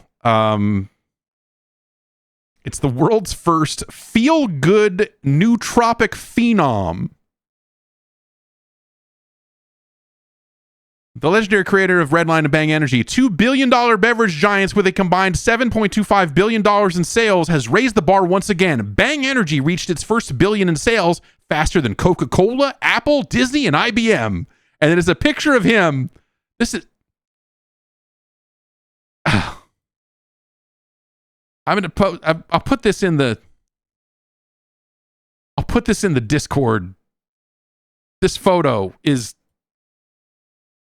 on this press release is like he's got his hands up to the sky and he's smiling and he's surrounded by logos, but it's not the logo of his current drink. It's the Bang and Redline logo, which he, says that he founded. And then also the logos for Disney, IBM, Coke, and Apple. It's fucking maniacal. It's so good. This guy is fucking out of his mind. Bang, most flavors of Bang tasted like absolute trash. But I welcome this fucking insane man's return to the energy drink industry because Christ. All right, that's the news. The other big happening today is that it's September 9th. And so naturally that is the dual anniversary of both the PlayStation and the Dreamcast. It's the 30th anniversary of the PlayStation, in fact. Did you buy any of their anniversary PlayStation 5? Did you get any of their anniversary stuff? I ended up with this. I had to talk to a Scottish energy drink connoisseur to get this to get one of these PlayStation DualSense Edge gray controllers. But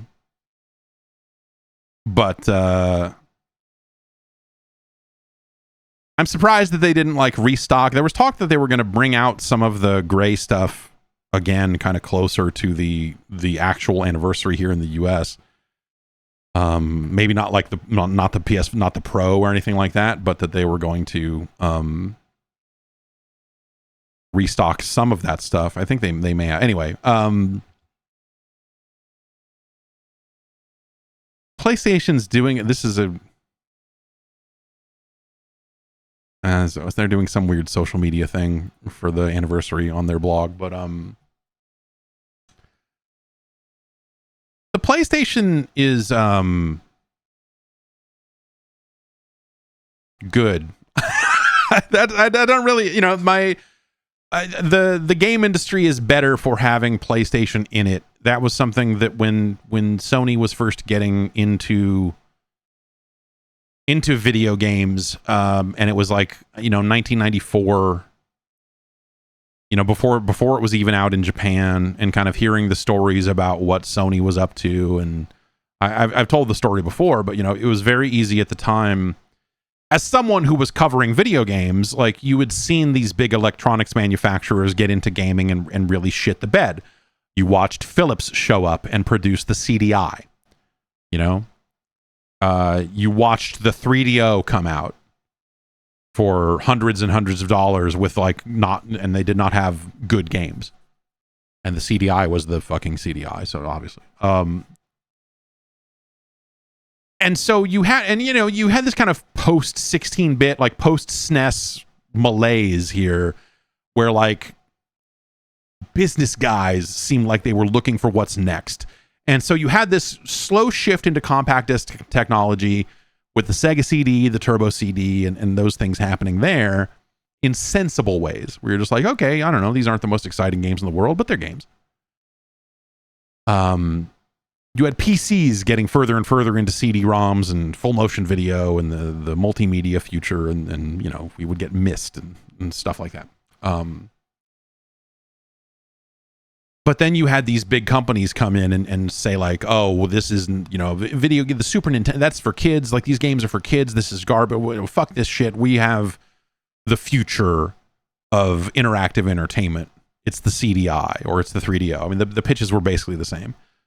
And the Jaguar would kind of get lumped into that, I think, unfairly in some ways, but also the Jaguar was very much in that same bucket of like, this is the future of video games. They had a very different vision than 3DO and CDI did, but it was still like, oh, okay, you're trying to, you know, you're moving things forward with, you're playing the hand that you were dealt, and it's not a good hand. And so, you know, when Sony came along, it was easy to scoff.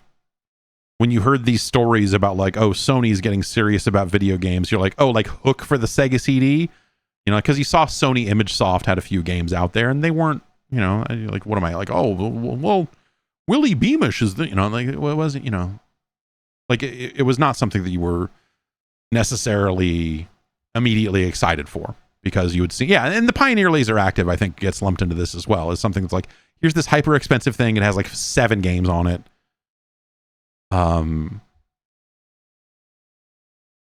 And they were all kind of spinning their own version of the future, and so when Sony's plans started to form up, when they started to coalesce a little bit, because, you know, everyone had heard like, oh, Sony's going to do a CD-ROM with Nintendo, and this is going to happen, and then as that stuff fell apart,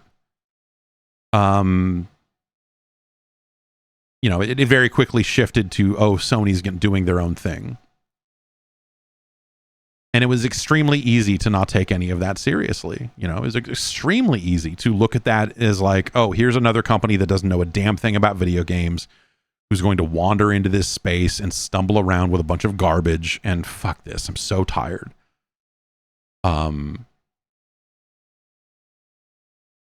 But it turns out they had hired all the people that got tired of getting beaten up over at Sega. All of the Sega of America people, and some of the Nintendo folks even, had been tired of that fucking rat race. Some of those folks ended up over at Sony, and and they knew how to market a console. They knew how to get that thing in front of people. But more importantly, the developers back in Japan building the first games and building the hardware and all of that stuff actually fucking nailed it. They had the goods. That's the difference, right? They actually had the goods. The 3DO didn't have the goods. Like, Trip Hawkins could tell a good story, right? Trip Hawkins, the founder of Electronic Arts. Everyone loves EA, and at that time, everyone did.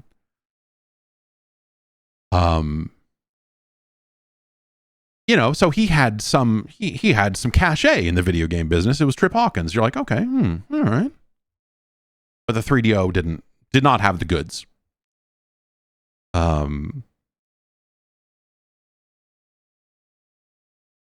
PlayStation did, like the polygons they put on screen looked mind-blowing at the time compared to other stuff you had seen.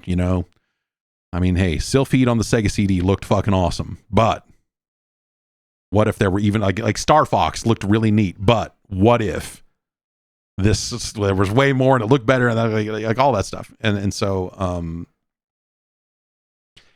it was easy to see the first time you saw a PlayStation of just like, oh shit, these are real video games. These look fucking crazy compared to everything we've seen up to this point. You were starting to see more and more of the Saturn software, and it looked beyond that already. And the Saturn was already on shelves, and that in no small part was a contributor to Sega's kind of ongoing failure to succeed in the console space. And so, it was such a land shift. It was such a huge and immediate shift away from everything that had come before it.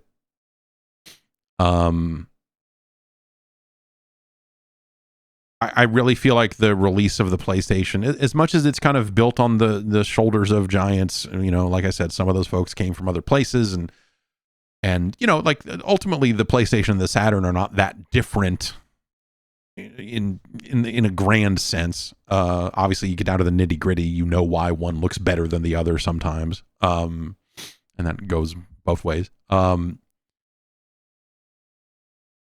But it did feel like this like the industry shifted quickly, almost immediately. And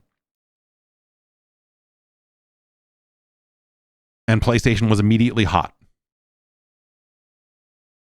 in a way that Sega was floundering. They had the 32X, they had the Sega CD, they had the Saturn, like all this stuff that they were just kind of stumbling around. Like, Sega seemed completely lost by September 95. And the Saturn had been out for a while. They had seemed lost for a long time here in the States.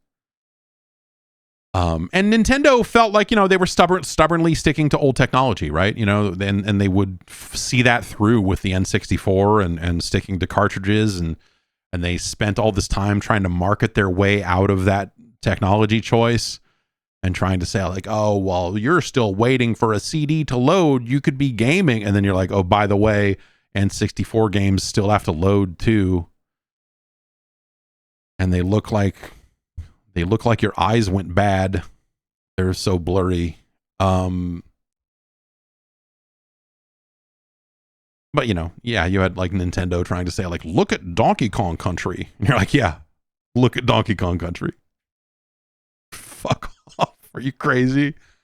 But yeah, man, the game industry felt like it changed overnight, and more developers started lining up for more, to develop for PlayStation, and it felt pretty immediate. There was no moment once the PlayStation was out in the States. I had seen one when they came out in Japan a couple of times, but there was no moment with the PlayStation where you were like, I wonder if this is going to work out. I wonder, because like when the Jaguar came out, you buy it and you're like, well, these games are neat. I wonder if this thing's going to have a future. I wonder if this thing's going to take off. I wonder if this thing's going to be supported for years to come, or, whatever it is, right? You're just like, is this going to be a success? Am I going to be playing Jaguar games in 5 years? Will there be Jaguar? You know, the Saturn launch was weird enough that you kind of were just like, I don't know, I guess this is fine, but like Sega's not been getting it done lately. And with the PlayStation, it felt like, okay, this is the video game system now. Like, this is the thing now. Like, all this other stuff is old. It's done. It's whatever. Polygon Man is here to stay. And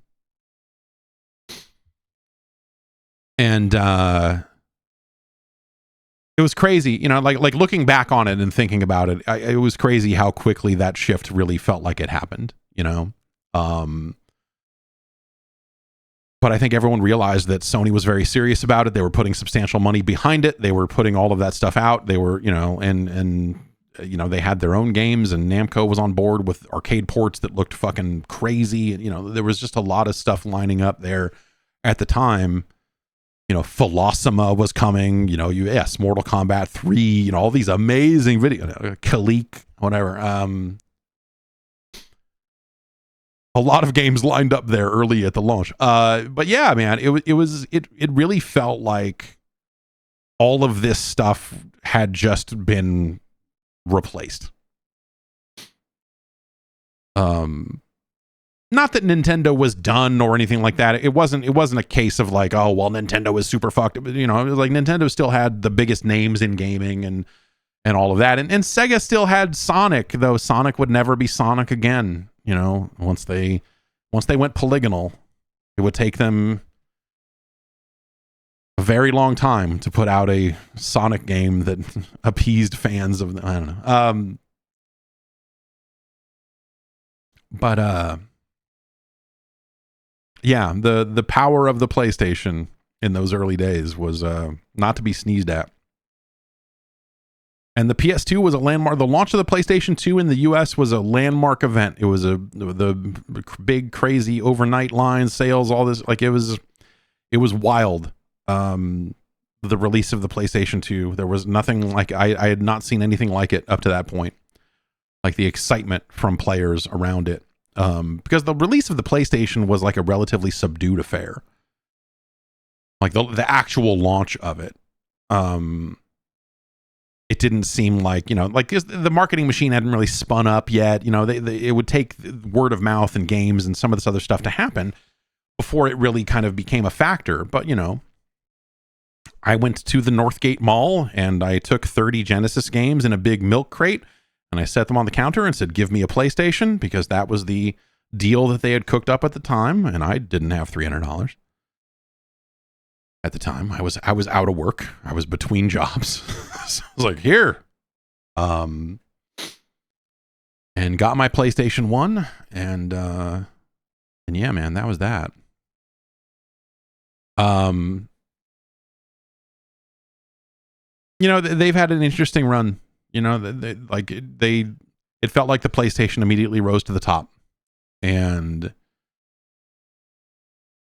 you know, Nintendo would have the Nintendo's answer to it, the N64, for as much as people love it, and, you know, to be serious about it for a moment, you know, the N64 was an interesting device, right? It has games that changed gaming on it, you know, between Mario 64 and Ocarina of Time, and I think they really came up with the blueprint for modern kind of 3D platforming and action adventure and a lot of that, you know, like that template became something that a lot of people, you know, cribbed from for years afterwards, right? The N64 is a very important machine in all of this transition to polygons and whatever, right?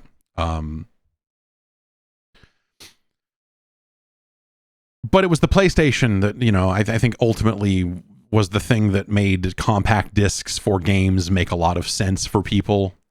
The load times were substantial. I mean, some games were really rotten about it.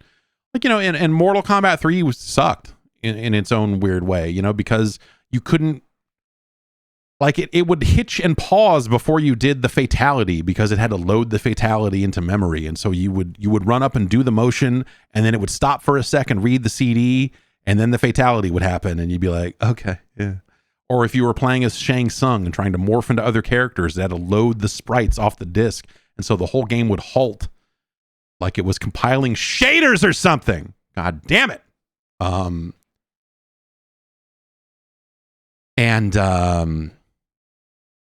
You know, like there were trade-offs. There were trade-offs in the move to compact disc, but the trade-offs felt immediately worth it. Even as a Mortal Kombat fan, you know, the move to CDs on the Saturn, you know, I played Ultimate Mortal Kombat 3 on the Saturn more than I played regular Mortal Kombat 3 on the PlayStation, but alas. The release of the PlayStation, it was huge. I don't know, like you know that. But I, as someone who was kind of there and around, and you know, that was me kind of getting started still. Like I was, you know, I'd worked for a magazine for a while and kind of, you know, I'd been to a bunch of trade shows by that point and had covered Sega at a time when Sega was very successful. But I also started covering Sega around the time that the Sega CD was coming out. And so it was a case of like, Sega is very successful. They are their marketing is hitting on all cylinders. They seem like the coolest thing out there. And then the Sega CD, I was very excited about the Sega CD. And then they hit their second year. They hit their second wave of software. And you're like, okay, what's next for Sega CD? Right? You're like, okay, well, Sewer Shark was neat. It's not a good game, but it's like interesting. And there are some neat games on this thing. And I don't know, we could play Wonder Dog. No, we do not play Wonder Dog. The early days of Sega CD were interesting. But then there was no real good follow-up on it.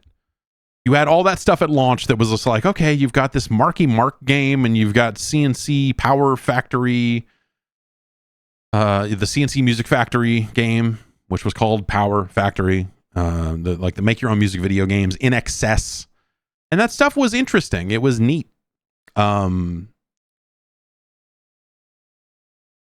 And you had some games that were coming out of Japan, you know, like the thing I always say is, you know, if you look at the games coming out on the TurboGrafx, because of the way the TG16 was built, the PC Engine, if you will, they used their CD in very different ways. You know, they were not real big on FMV. They were more about like, here's a cool shooter, and now it has Red Book audio soundtrack and voice acting. But it's still like anime ladies inside of a spaceship, or, you know, like whatever, right? You know, they were still kind of making very traditional Japanese video games, but it just had better music now. You know, that's at the time it was less impressive than the competition because Sega was doing so much more. But I think if you go back and play those games now, like they've aged very well for what they were, right? Like they. Big Apple 3M says TurboGrafx is so sick. And I agree with you now. At the time, I did not. At the time, I was like, these games like are foolish. Like these games don't, like, whatever, man. And when you take into account the entirety of the PC Engine library and everything that came out in Japan that we didn't have access to then, because when I think of the TurboGrafx 16, I think of Battle Royale, the shitty 5-player wrestling game. I think of like Bravo Man, and then eventually Bomberman, and eventually, you know, like Bonk. When Bonk would come out, but I think of Keith Courage in Alpha Zone, which is not a great game.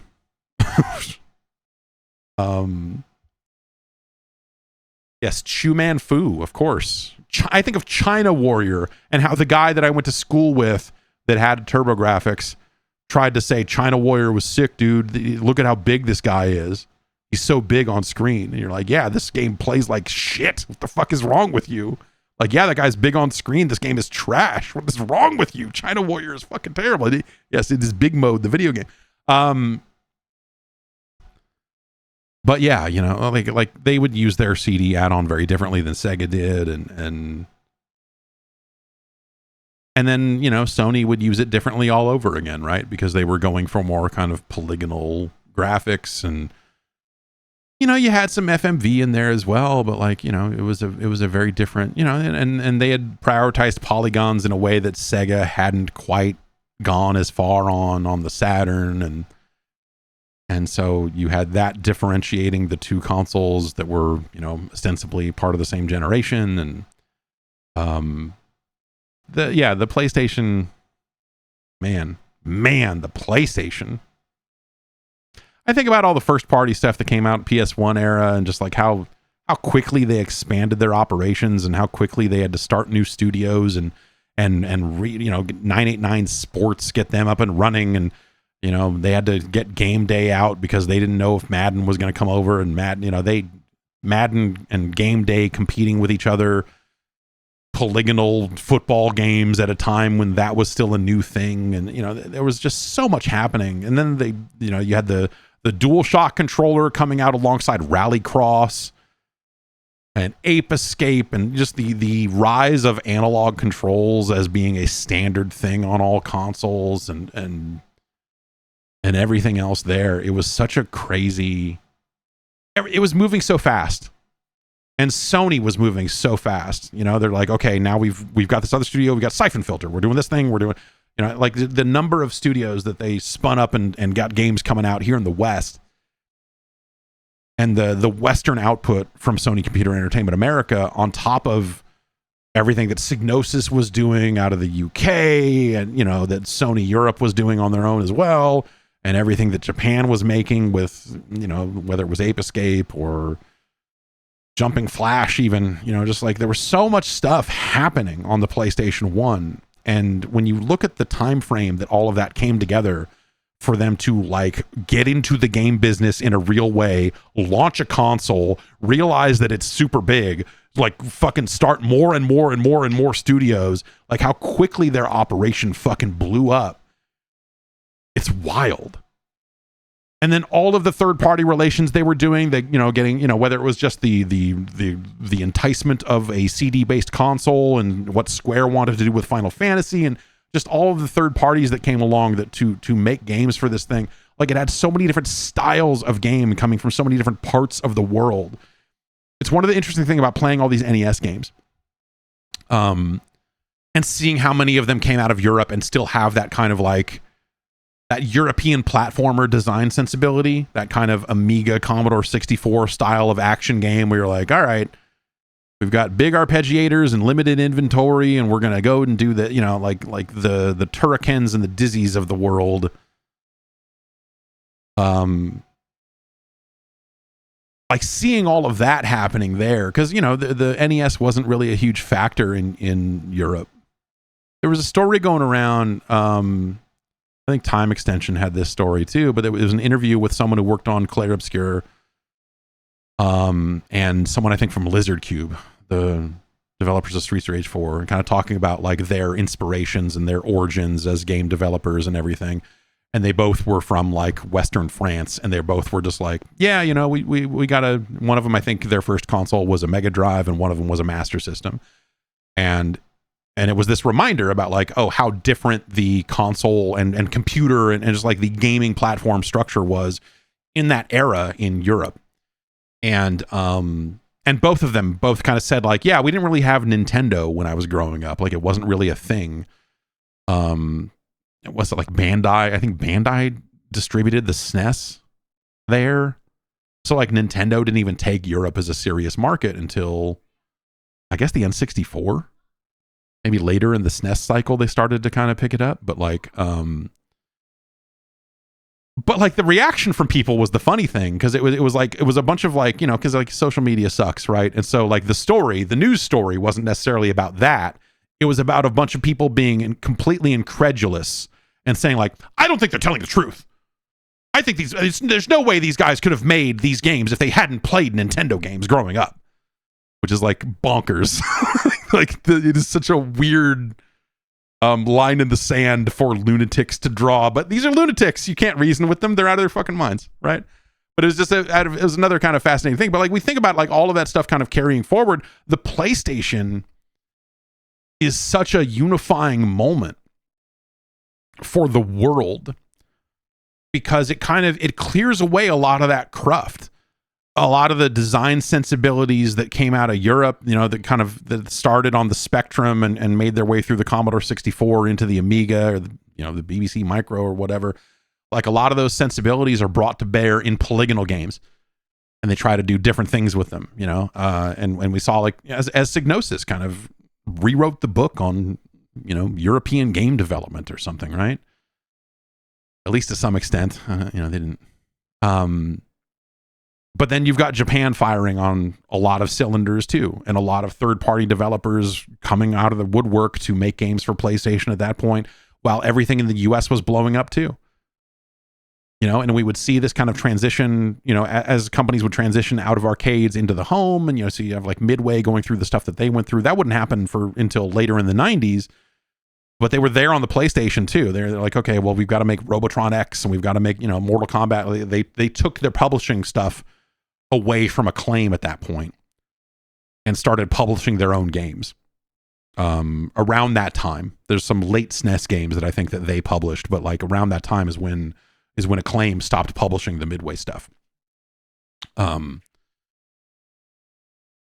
you had all of these studios here in the States that were coming up and either starting around this stuff or that existed for a while and transitioned over to the PlayStation. And so you really had this kind of like this time when you weren't necessarily seeing like, oh, this is a game that clearly got its start on the Amiga and now they're porting it here, and that's why it's on the Mega Drive and not the Super Nintendo or the NES, depending on your time frame, because like, oh, all of these kids grew up with Amigas and it has the same processor that's in the Mega Drive, and so it makes a ton of sense for it's why all the European stuff happened the way it happened, right? But PlayStation in so many ways unifies all of that onto one machine. And I think when you go back and look at just the raw output of all of these regions onto the PlayStation 1, it's fucking crazy. Like it's really nuts to when you see it all kind of laid out. Like, look at all the games that came out on this thing. You had so many games coming out from so many different territories and like inventive in different ways. Whether it was like fucking G-Police or insane fighting games out of Japan, or all of the sports stuff happening in the US. And there was just so much, man. The original PlayStation, well, it was a magical time. And then the other kind of September 9th thing is, of course, the Dreamcast, which is Sega's best last shot at taking it back, right? They had been through the ringer at this point.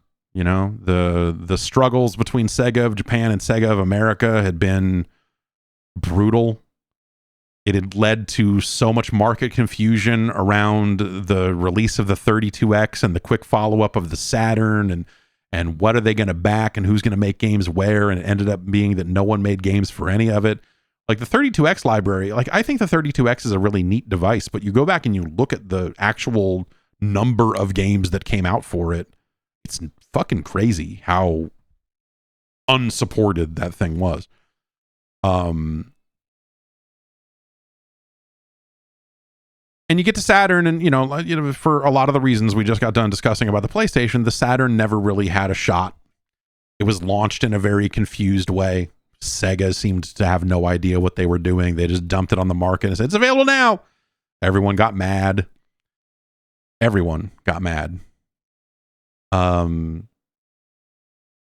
The Saturn, as it kind of struggled, as they tried to figure out what the identity of the Saturn was in comparison to the PlayStation, they kind of stumbled around. And there's some great games on the Saturn. The Saturn and the TurboGrafx, the Saturn and the PC Engine, I think are very similar things in the hearts of players, where when you take into account the full worldwide library of these machines, they're magical, right? The Saturn has so many cool things, and because of the Saturn not necessarily being the popular machine at the time, there's a lot of stuff that I think people missed that you can go back to and find to be fascinating.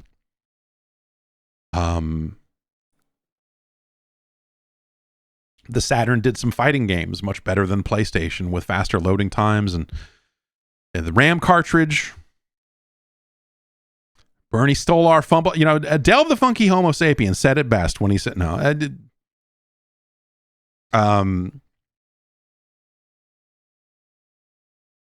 When Sega launched the Dreamcast, it felt like, it felt weird. And the Dreamcast, I think, is a weird machine with a weird library. And I think that's what makes it so cool.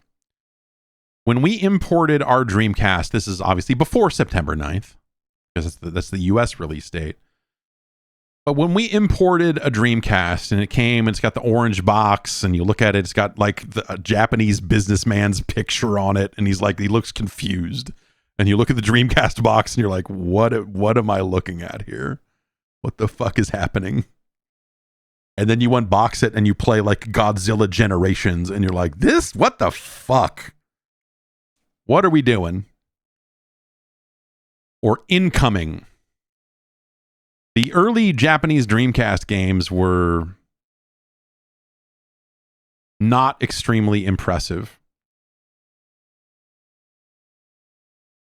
And so importing a Dreamcast was a really weird thing because we got it and there wasn't a lot out for it. And it was like that Godzilla game and a few other things.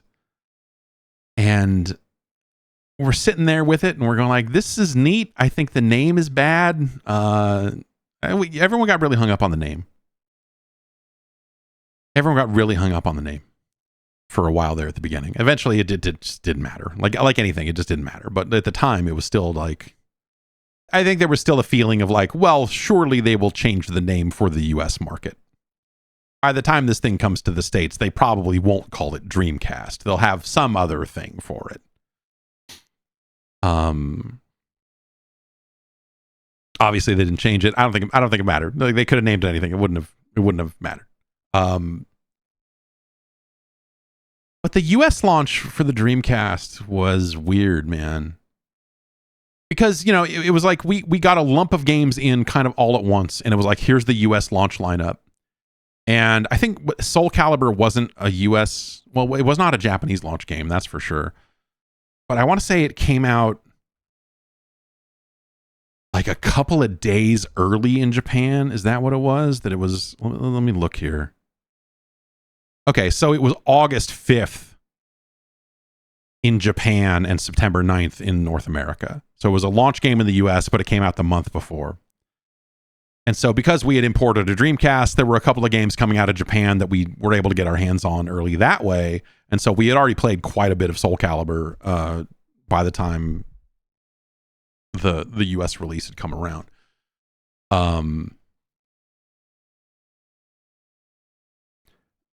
The weird thing about the Dreamcast launch for me, the thing I remember about the games, you know, there's a lot that I remember about what I was doing that day and all that other stuff. But like, when I think about the games that launched in the US, it felt like this very weird transition from like, I don't really know what the Dreamcast is. There are weird games out on the Dreamcast. It's a weird thing. I'm not really sure what they're going to do with it. Or like, you know, there's some Japanese arcade stuff, you know, like this Soul Calibur thing's coming out and it's great. But like there's this Godzilla thing and this and that. Like, you know, the Virtua Fighter 3 TB is not as good as VF2. And, you know, like there was weird stuff. And then the US launch came. And suddenly you had like 15 very traditional video games dumped on it. And so it went from like, this kind of ephemeral, like, I'm not really sure what the Dreamcast is going to be to, oh, look at this. It's a boxing game with crazy guys in it. And, oh, look, okay, you got a football game. Okay, yeah. This is an arcade port of a basketball. Okay, you've got... Okay, here's Mortal Kombat 4. Okay, I get it. And it weirdly, it grounded the Dreamcast in a really weird way for me, where it was like suddenly here's a bunch of games where you're just like, oh yeah, these are just games like any other thing. Like the Dreamcast, it's just another machine, man. Like it's more powerful, but it's not that much more powerful than the PS1. And okay, I get it. And in the US, the Dreamcast, I don't know, like it fared better than we'd have to go look at numbers to actually say that for sure. But like I look at the Dreamcast as like, well, this is more interesting than Saturn was. But it was still a case where like the Japanese market was way more interesting for the Dreamcast. Like you still wanted to import a lot of shit, you know?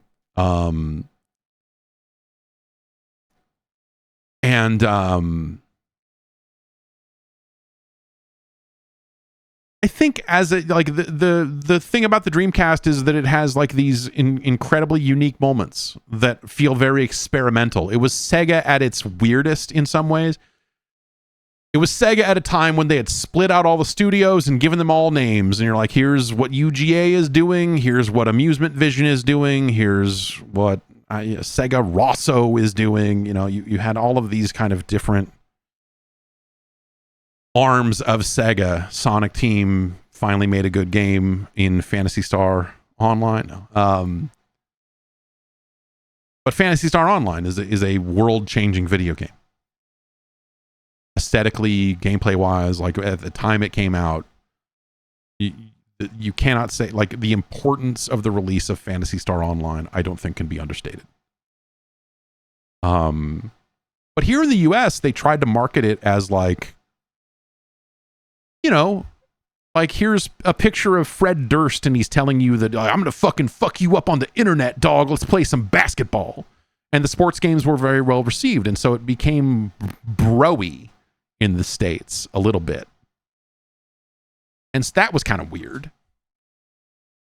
And so you had this weird identity crisis around like, well, what is the Dreamcast? Like you're trying to have all, like you actually, no, you're not trying. You have these really great sports games. You have like a best in class fucking football right now. Even if no one's going to notice because they stuck with the PlayStation and they decided they're going to wait for PlayStation 2, like NFL 2K, 2K1, like those are fucking earth-shattering football games for what they were.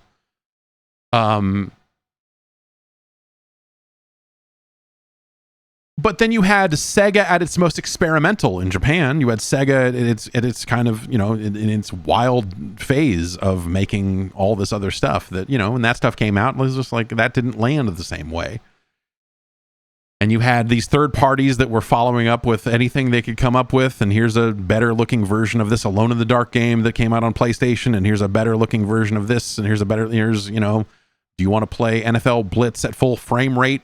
Yeah, you can. Here's NBA Showtime. Here's, you know, and the run of the Dreamcast is so short and so, you know, like that adds an extra weirdness to it where, you know, you look at the games that were coming out late. And it's all over the place, man. As the Dreamcast kind of matures, you end up with like what? Floygan Brothers, you know? But also you end up with like Alien Front Online and of course Rez, you know? And like Cosmic Smash. And you know, like you end up with this stuff that is like very stylish set against like, yeah, like Rainbow Six Eagle Watch. Or like Soldier of Fortune with the most complicated use of a Dreamcast controller and hitting multiple buttons at the same time that you maybe ever saw in your life. It's a console that's all over the place. It's a console that just ultimately, I think it kind of lacked identity in the US. Because they didn't, it's like they had a wide range of games, but it was never enough for anyone. And it didn't look better enough to, I think, undercut the PlayStation the way that people wanted it to. You know, those versions of Tony Hawk that came out of the Dreamcast, they sure do look better than their PlayStation 1 counterparts. But the Dreamcast controller is not quite the way you want to play Tony Hawk. I did quite a bit, but you have that aspect to it. I don't know. Like there are amazing. Like I think Samba de Amigo is one of the best rhythm games of the era. I love Samba. It's so much fun. PSO is a life-changing experience. It is a console that brought the internet to consoles in the US. Even if it was over dial-up, someone played NFL 2K against Fred Durst. I'm sure of it. It must have happened once, right? But by the time Alien Front Online came out, no one was playing Dreamcast games, and so no one was there to play Alien Front Online anymore. And that was that.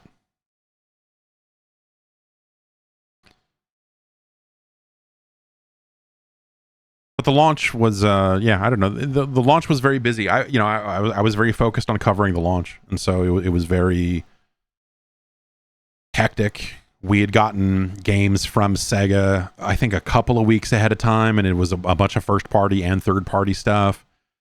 We had the Sonic Adventure Limited Edition, which was like the first batch that has some difference that they would fix with later versions of the game. I forget the specifics of it, but they tried to do console rentals before the Dreamcast was out. You could rent one and play Sonic Adventure Limited Edition if you wanted to. I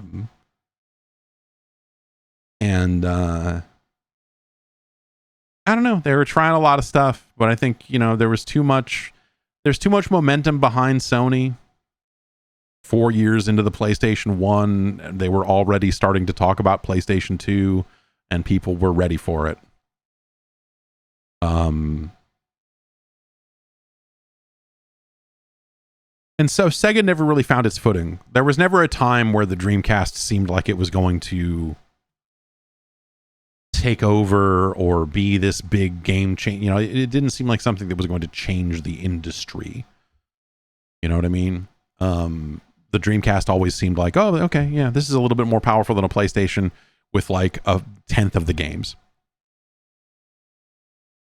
And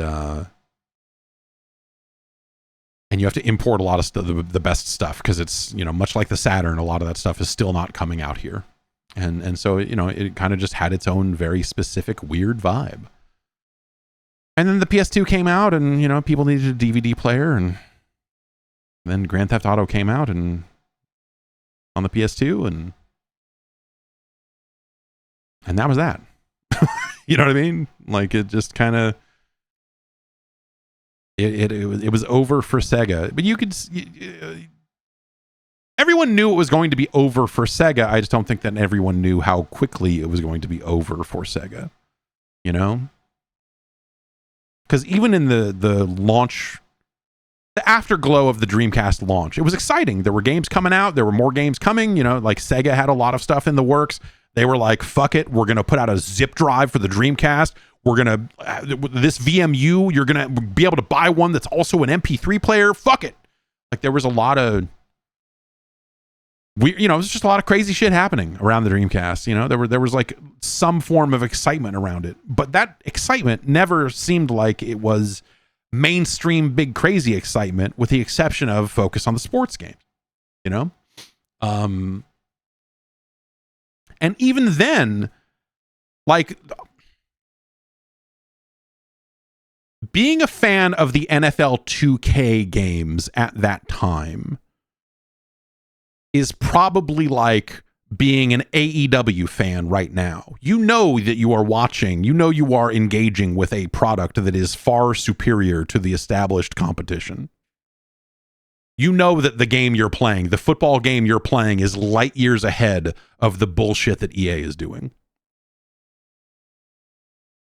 But there's a mainstream momentum that just doesn't give a fuck, and they're gonna go, oh fuck, that's the bullshit. That's not the real thing.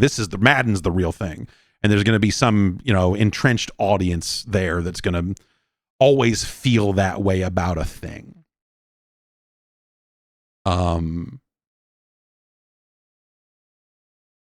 And yeah, I don't know, man. Like, it was, it just didn't work out for them, and everyone, I think, knew that was going to happen. Anyone paying attention had a good indication of just like, yeah, this stuff's awesome. But like, don't get me wrong, Jet Set Radio sure does look awesome, but this isn't. We're not. this isn't like let's be real here. It's not going to, like no one who is, just buying a PlayStation and getting like the bare minimum mainstream video games is going to give a shit about this thing. And that's how it went, but it was a fun launch to cover. You know, I've told the story a zillion times at this point, but you know, flying to New York on the 9th, on the morning of, or on the afternoon of the 8th, landing in New York at like 4 in the morning on the 9th, and going to Good Morning America and talking to them for 4 minutes or whatever about the Dreamcast, and then immediately getting back on a plane and flying back to San Francisco, getting back to this time zone in time for me to go to the Toys R Us around the corner from the GameSpot office and picking up the Dreamcast I had pre-ordered there, then going back to the office and getting right back to work to put up reviews and do all, you know, like we were, you know, we had to run a bunch of reviews, and there were reviews I think that probably ran before the 9th. We probably, in fact, I know we did an import review of Soul Calibur. James Milkey reviewed Soul Calibur for us at the time, and he gave it a 10. And I remember being like, I like this game a lot, but fucking a 10, come on. And well, we went with it. And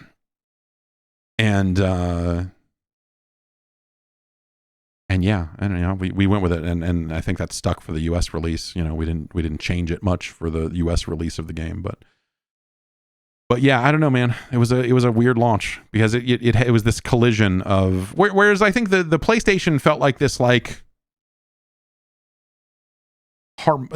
this really good worldwide, you know, flavors coming from different places. The Dreamcast, I think it was probably because we had imported one. The Dreamcast US launch felt like a collision of styles. You know, it was like, okay, like the Dreamcast is kind of into this more esoteric stuff, and these games coming out of Japan are kind of like, all right, all over the place. You know, it's like, all right, well, there's some interesting stuff here.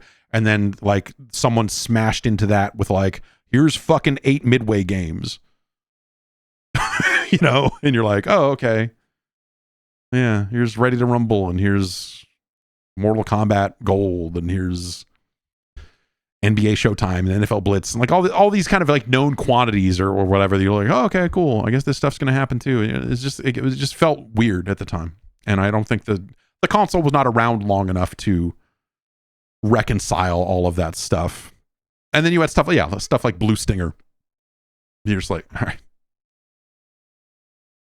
that ain't Resident Evil. And then finally Code Veronica came out, and people were super excited because they're like, man, Resident Evil is on Dreamcast. It looks great. And this is an amazing, like, people loved Code Veronica at the time. People loved that fucking game.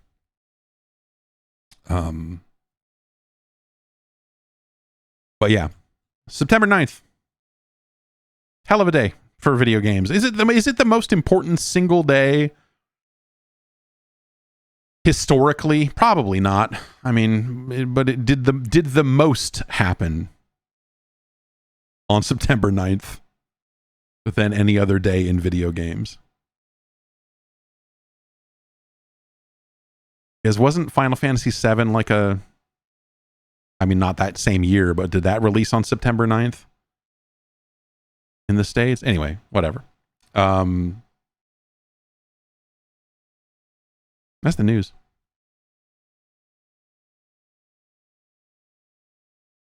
That is the news. Those were, yeah, the covering video games when the PlayStation 1 and all that other stuff was happening was very exciting. Because it felt like there were just games dropping out of nowhere all the time. There were so many games coming out all the time. And they were all games from like major publishers, and they were all like kind of on a similar level. It wasn't, we didn't have this kind of like big game, small game, indie game, big indie game, small big publisher game. Like the stuff, there's obviously like a way more games coming out every day now than there was then. But at the time, like all of that stuff felt like a little momentous still. I'm just like, oh, there's just a lot of stuff happening. There was a real hustle and bustle to the game industry as it was then, and trade shows, and you know, just the excitement around all of that stuff was very awesome. And you just saw a lot of different things coming out from a lot of different places, and it was neat. It was neat at the time, for sure. Let's get into some emails. Jeff@guard.bike is the email address. You can send in an email to me there. and I will take a look at it. Cody from Roswell writes in and says, on the birthday of the Dreamcast, I want to ask, was it good? Sure.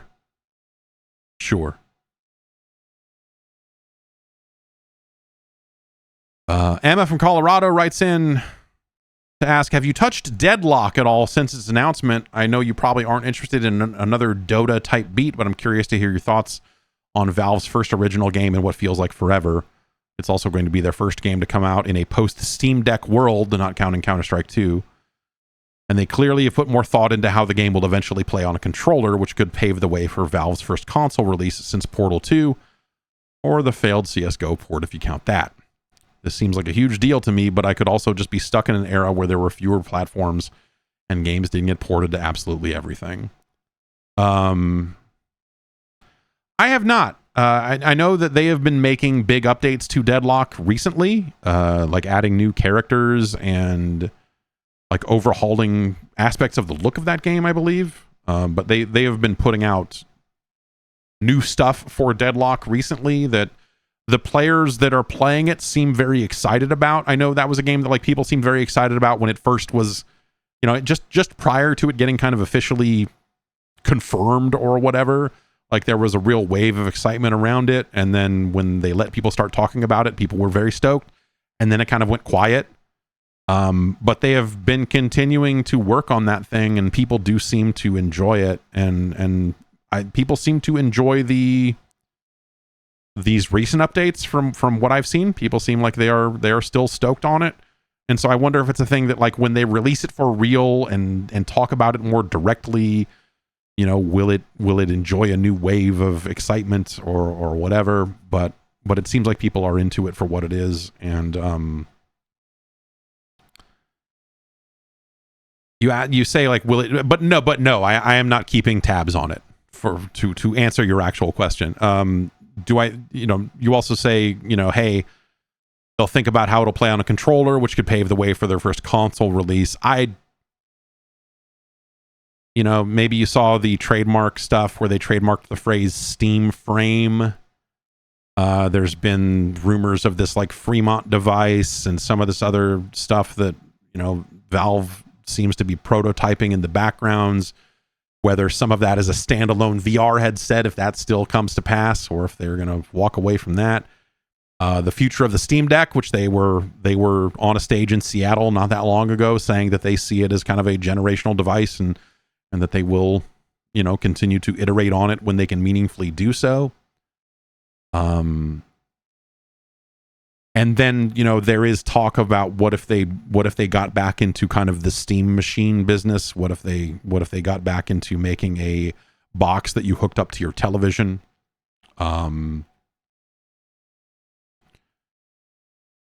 so I all of that is to say, I don't think Deadlock will be a console game the way you are thinking. I don't think that that's a game that's going to come to Xbox or come to PlayStation per se. I think it's something that they will put out on Steam, and then they will eventually have a different way for you to interact with Steam on a television that isn't just you plugging in a Steam Deck to your TV or, you know, installing Bazite onto, well, whatever, you know, you can run Windows. Like I have a PC underneath this television laying on its side that is hooked up to that TV that I can use for playing and streaming video games. And it runs Steam Big Picture mode really well, and you know, and so that they could make a more affordable and sane version of that instead of just buying a gaming PC, throwing it on the side, hooking it up to a TV, and then figuring out why doesn't this display properly for about an hour, because plugging a PC into a television is still kind of a dicey affair in some cases. Where you're like, okay, it's the refresh rate's wrong, and so it's not displaying properly, or it's flickering and it's showing up for a minute and then it loses sync. Why is the UI all big? What the fuck is wrong? Windows, what are you doing to me? Like, there's a lot of just freaky stuff about doing this. And so, you know, there's room for a device to come out and do that better. And so I would be interested to see what Valve would do there. But I suspect that's their next hardware move, right? Is some kind of gaming machine that you hook up to a television that is really just a bigger, more powerful version of the Steam Deck concept without the dedicated screen, right? I mean, I think that makes sense.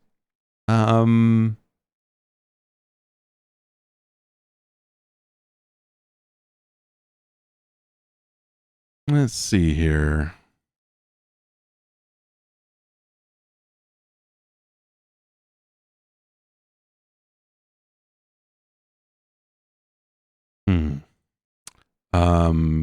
Colton in Fort Worth writes in, take 100 years after a video game releases, and given your experience with the medium, what would be your ideal hypothetical vision for what the state of video game archival work would look like in the time the NES and beyond turn a century old? That's a question for like people that are very active in and maybe better studied in the archival and preservation space. I mean, there are standards that, are kind of built. Librarians are the appropriate people for this question, right? But the ideal state of video game archival, I think, is a multi-pronged approach.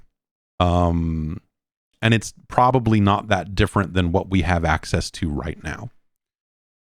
Where I think that the world of being able to play those games on, whatever device, whether it's emulated, FPGA, whatever, and, give it another 50, 60 years. And, who knows what will happen in that space or whatever. But, like if we're talking about the NES specifically, which let's narrow it down.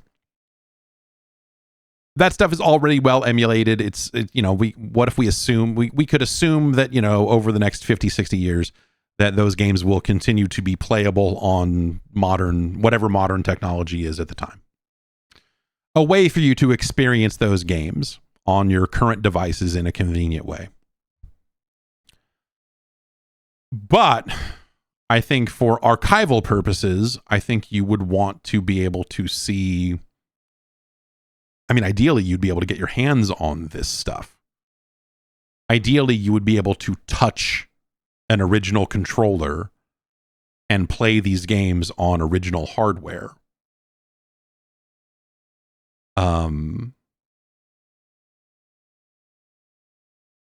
And figuring out all of the metadata around that. We have a couple people who, have worked in the space, but Signal Noise says, I worked at a library in long-term collections, and it was everything from the kind of normal kind of backup stuff, but extremely robust. So like multiple sites, multiple forms of media, including tapes. But then there was a lot of thinking about stuff like, how do we make sure that people can actually read this format? How do you explain a TIFF file to the future? Yeah, so, file formats, and how do you make sure that people can understand what the format, what if this stuff gets lost? What if you have to make this stuff hardened and robust in a way that survives a war? And all the people who understand the INES file headers are dead. How do they run a game then? How do they pick up the pieces and make that stuff work again? Yeah, sure. How do you preserve this stuff in a way like there's that really far-fetched, or not? It's not that far-fetched. It's like, how do you preserve that aspect of it in a way like the Arecibo message, right? How do you like fucking lay out? What if people don't know English? What if you're trying to write instructions for how to play a fucking Super Mario Brothers on a fucking fake Nintendo? You have to describe what all of this file means, the header on the file, what the hardware it ran on, all the way down the line, right? If you truly want to preserve this stuff for generations and generations to come without making assumptions that certain knowledge will always be here. If you want to really start from scratch, then sure, yeah. Those are legitimate issues. But I think the ideal, yeah, that stuff is probably very hard. But there are people who study that stuff. I don't know.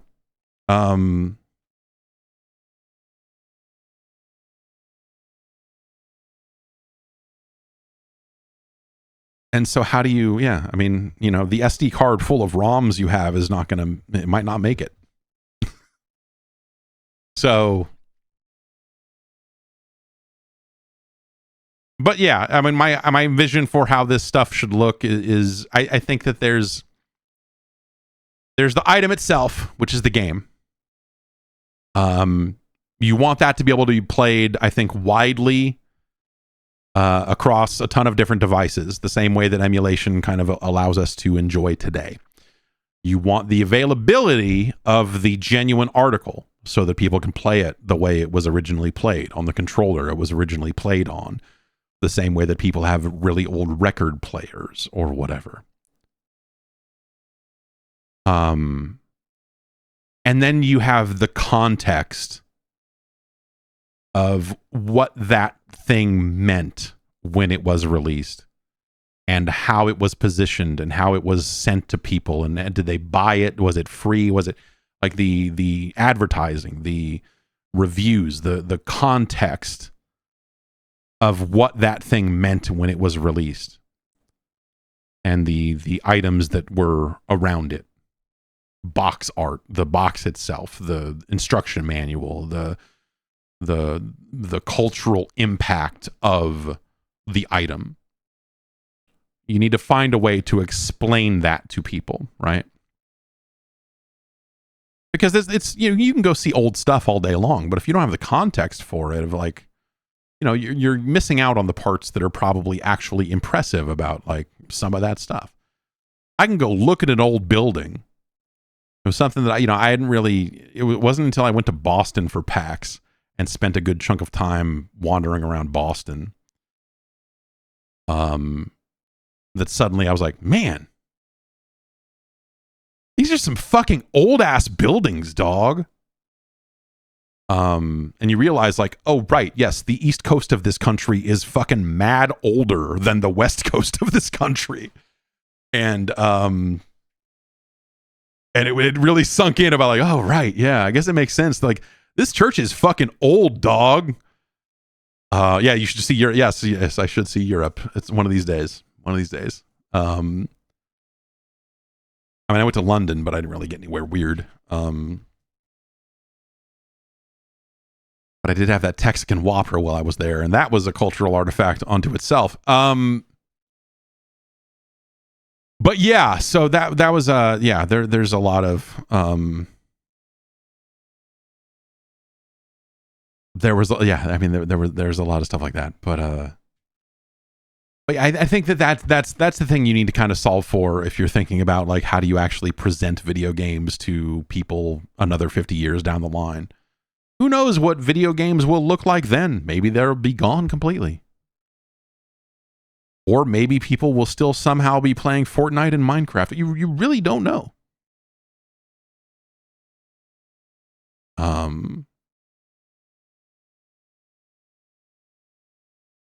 Yes, I did go to Rome, and I was not there long enough. Capcom had a thing in Rome, but we were so in and out, and it was so tightly scheduled that there was not much time to go sightsee. And so I went to Rome. I had a nice dinner with the Resident Evil team, and in a very dark restaurant. And when we were in the taxi going back to the airport, I saw, like, I don't know, the Colosseum. You saw some old stuff, some landmarks in the distance. You're like, wow, that's the thing from the place. And then, oh, we're in the place. Right. I wish I could go. Well, all right. Well, go back to the airport. All right. I got to get to PAX. I got to get back to Boston. And I flew directly to Boston. So yes. But yeah, I think that's the thing you're trying to solve for, right? Is how do you explain the context of what made this work interesting, culturally relevant, and popular in its era, and the impact it had on the years that followed, I suppose. You know, if you're trying to kind of think about video games as a whole, you know, you're gonna think about the first Super Mario Brothers, and you're gonna go, okay, well, how much how much time do we want to spend explaining Donkey Kong? Do we need to have that here too? Or how far forward do we go talking about this stuff, and like how the impact of Mario really, like how relevant is that in this exhibit, or whatever you're trying to build? Because if you're trying to preserve everything, then you're just preserving everything. But like that's just a list of names, right? Like that's a directory full of files. I have that now, like here you go. It's a fucking terabyte of MAME ROMs and fucking CHDs, man. You want to play some NFL Blitz? And you're like, yeah, what is that? It's football. What's football? Shit. All right, hang on. Let me back up. Before the bombs fell, society used to have these grand stadiums and they played sports in them. Sports are like competitive team things. They would get groups of people on either side and they would run and collide with each other, and they fought over a ball. And then they made digital versions of that you could play with your hands. There's so much weird context that, like, if you're really thinking about it as like, okay, after the fall of civilization, how do you preserve this part of culture? That's a much crazier. If all of the stuff and culture and everything else still exists in some capacity, then it's probably a much easier conversation to go like, that's a football video game. Like, oh yeah, a video game version of football. Okay. As opposed to, okay, what is football? And what is this video game you speak of?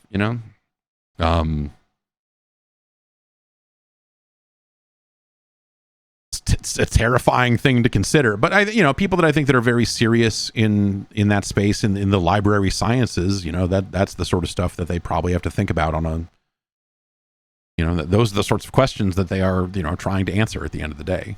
There's like, how do you find ways to just preserve this and make sure that you can have, relatively free access to this stuff for people who want it. I think that's the thing that gets me down, man, is you have these, especially now that we're, increasingly online and everything, you have like the television museum and you can go visit it and watch all kinds of shit. But you have to visit it and sit there and watch the thing. When, man, what if all that stuff was just online and we could just watch all of that shit at will? And the answer is fucking, like, that stuff is there under very limited copyright law, and the exemptions granted to libraries are great, but they don't go far enough in the modern age, and there's more that could be done there. And the Video Game History Foundation is, they've tried to take that copyright fight to... and tried to carve out exemptions for video games that don't currently exist, and in ways that will help them kind of legally do their work. It's one, because that's kind of the other part of this, is I think it's one thing for us to talk about like, fuck it, dog, I got a full MAME set on this machine, who cares? It's another thing to say, here's a legitimate and legal thing that researchers can use without fear of reprisal or lawsuit or any other legal issues coming their way, because this stuff is freely available for research use or for non-commercial use or for like these sorts of uses that we need. You need those exemptions put in place. It's disgusting that stuff continually gets shot down. As time goes on, I feel like this stuff is just getting more and more important. But yeah, I think that, I want these games. My thing is, I want these games to be playable, and they are now, but again, with that caveat of like, well, technically this is like an open source emulator made by hobbyists, and like they're doing amazing things. You should go read. There's if you want to read an amazing story of emulation, go to readonlymemories.com. No, I'm sorry. No, that's not it. Was it ROM? Oh, God. Now hang on. Let me pull up my RSS reader.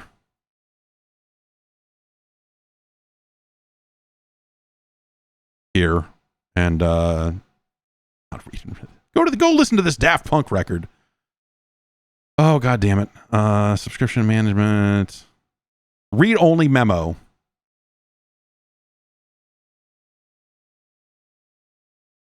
Go to readonlymemo.com and That is Wes Fenland's emulation-focused newsletter that he runs. He has a really in-depth story of the 16-year journey that it took for Pioneer Laser Active games to finally be playable in an emulator. 16 years. And the amount of technology that had to be developed over that period, like the Domesday duplicator, which allows for, like much better preservation of laser discs than we had previously. And if you want to go down a really weird rabbit hole, go read about the Domesday duplicator and why it was originally created and all of the stuff that it's used for now and everything. The upshot of this is that now you can download a 30 plus gig image of Pyramid Patrol and play it inside of the emulator known as Ares. Ares will play Genesis-based laser active discs, including Pyramid Patrol. So you can go play that right now. But again, because it's a laser disc and it needs to be accessed quickly, the caveats there are not only is it 30 gigs, 38 gigs, it's some insane number. You also need to keep it on an SSD because it needs to be accessed very rapidly because laser discs are fucking weird. It doesn't get any weirder. It doesn't get much weirder than laser discs, an analog format, despite looking like a fucking CD.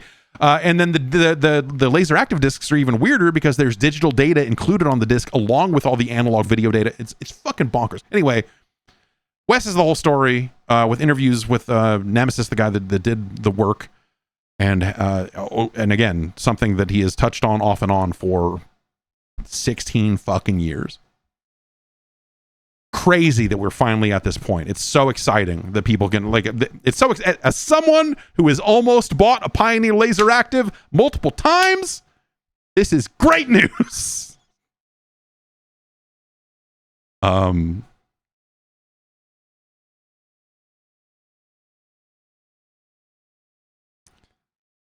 Let's see here. Rom from Texas writes in and says, I'm going back and listening to a GDC podcast from 2009 where John Drake brings up the concept of OnLive, something that had just been announced a day or two before at that GDC. It seems to have come out of nowhere, and you mentioned you had been able to get your hands on it and tried it out with Burnout to really put it through its paces, and you came away thinking the frame rate was rough, but it was impressive to see it working at all.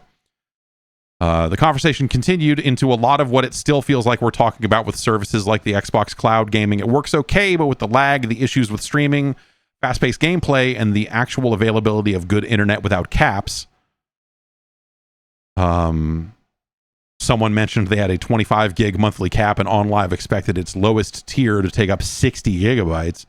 And lots of talk about this might be good for someone who can't afford a good gaming PC or maybe a less discerning player who doesn't mind the limitations, etc. It was like a conversation I could plop into a podcast today and people wouldn't know it was over a decade old. I guess my question is, did this technology seem doomed from the beginning? Doomed is maybe too harsh a word, but are these just the limitations of the technology?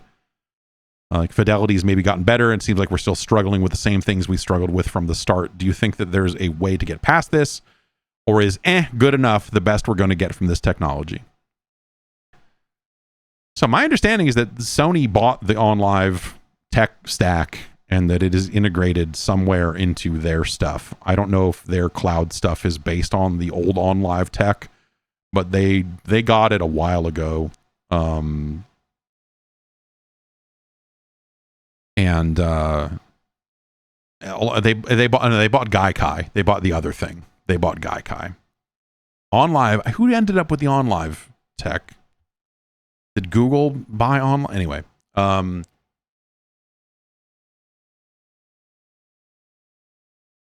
remember hearing that Gaikai deal at the time cost Sony an amount of money. They bought both. Yeah, that's right. They bought both, and they used one but not the other, or tried to. Anyway, I remember hearing that the deal, the Gaikai deal, was on the verge of costing people their jobs because someone paid way too much for it and then they had nothing they could do with it for a good long time.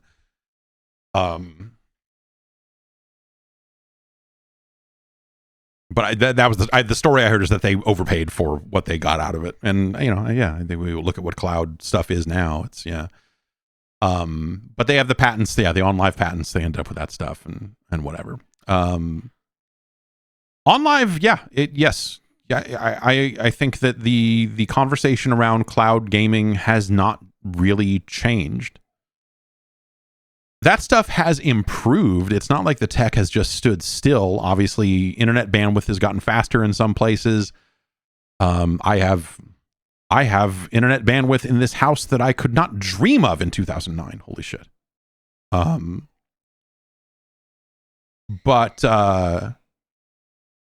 the thing that people always like to say about this stuff is like, you're still dealing with the speed of light, right? You can't beat the speed of light.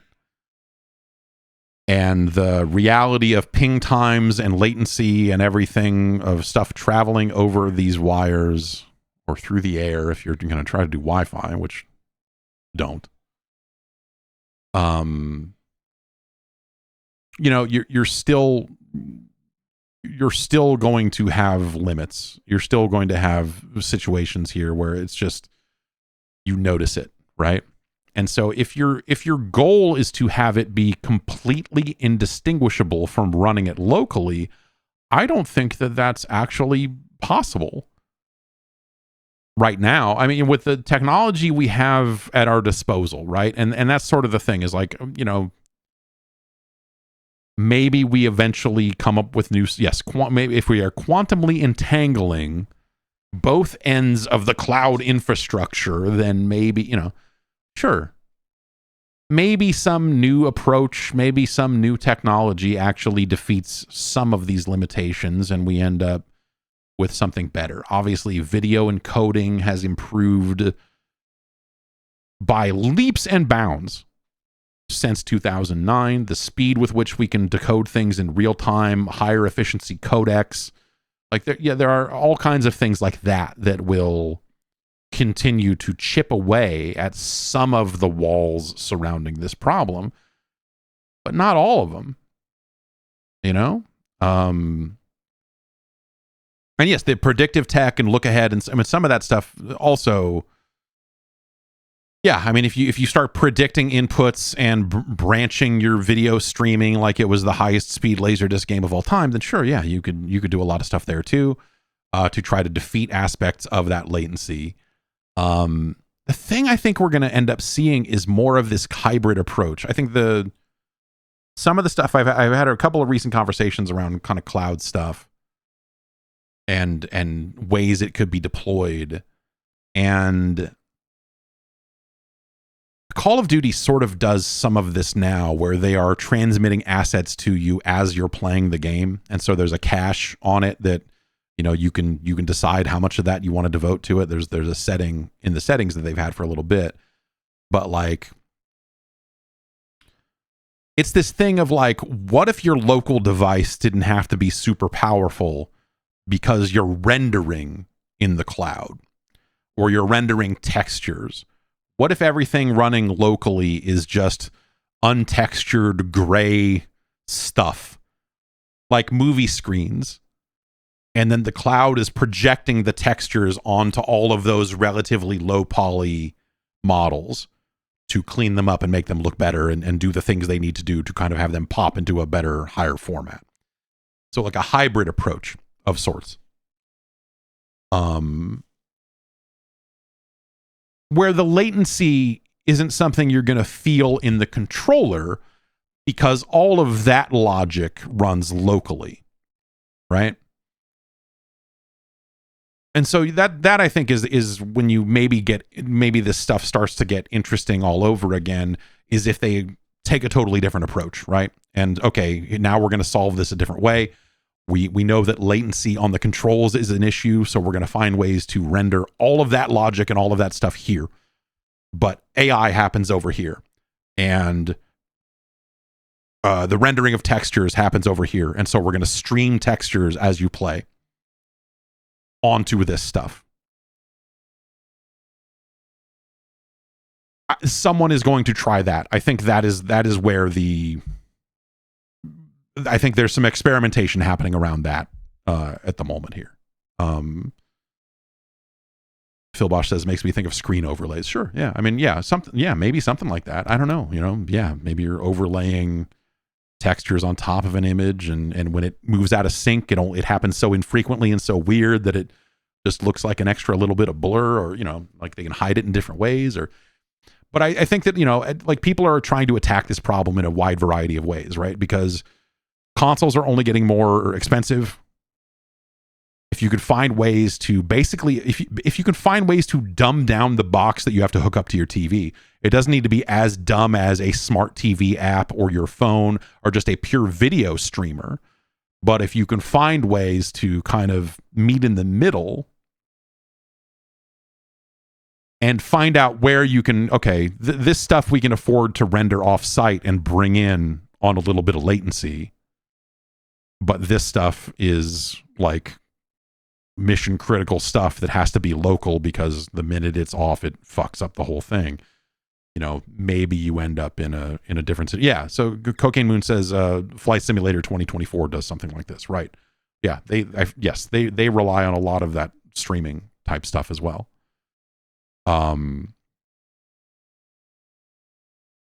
This will be something that lets, less powerful platforms get away with higher powered rendering. Now, all of this comes at a cost. When you start trying to make this a business, obviously, that's a whole different conversation, right? The can we do it versus can we sell it at an affordable price those are two arms that don't, two sides that don't really talk to each other all that often, right? Until they have to.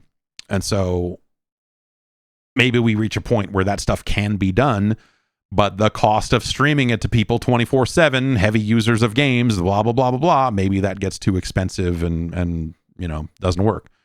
Or maybe the economy of scale applies to it, and if enough people shift over to it, it ends up working out. But either way, I think that we're gonna see some experimentation along those lines. I think that is stuff that people are starting to think about more and more now, starting to even probably do, but not on a product level.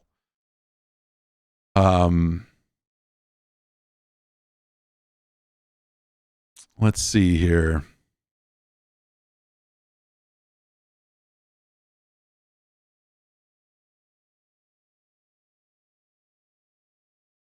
Rob writes in and asks about withholding review copies. I was reading some old EGM issues in the Video Game History Foundation archive, and in one of the letters to the editor section, the editor mentions in passing that sometimes publishers get mad about game reviews and withhold future review copies. I know this is a thing that happens, but I never considered the practice going so far back.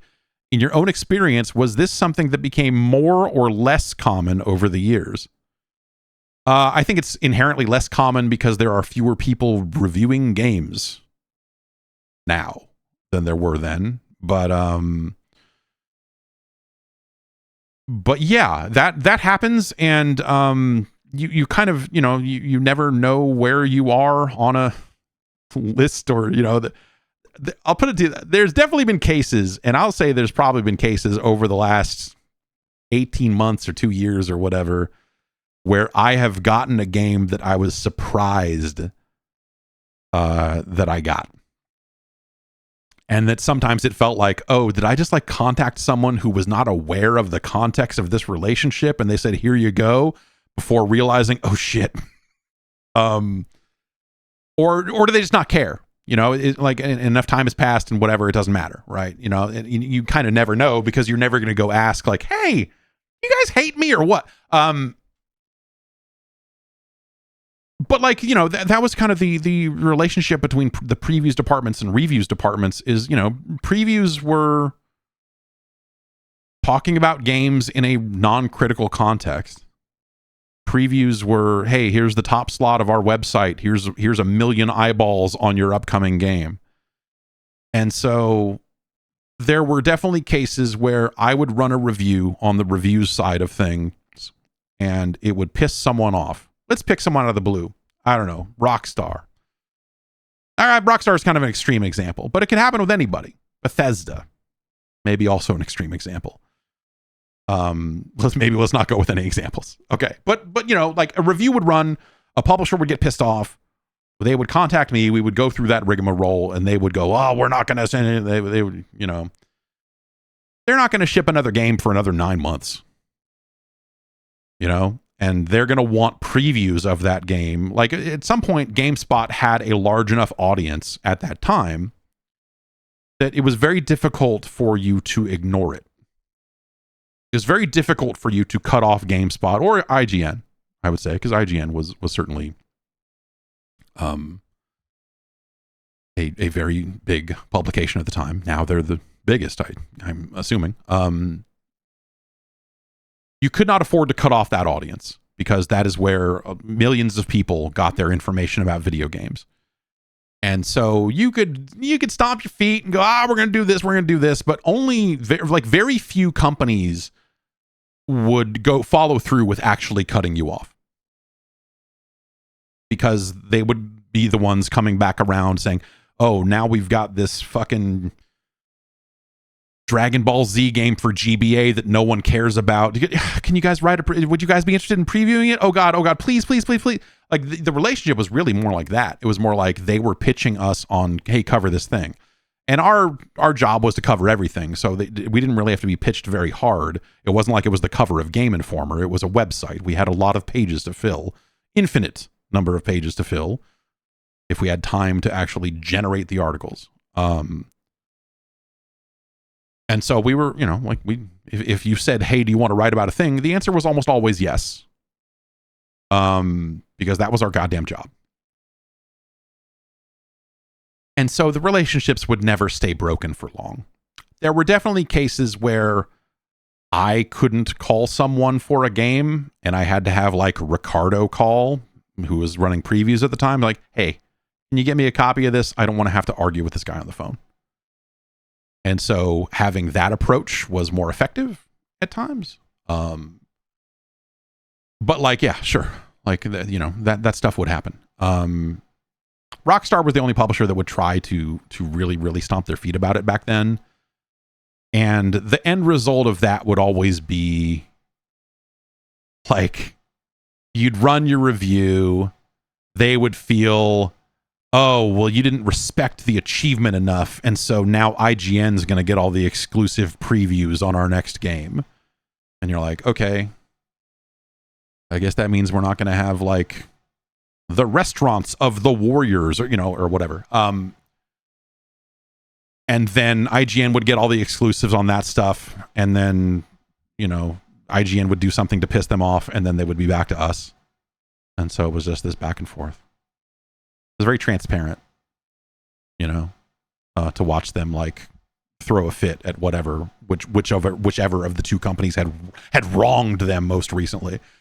And Rockstar was the only company that like felt like they had been wronged in these ways. Like it was they were always like super crazy back then. It's not like that now.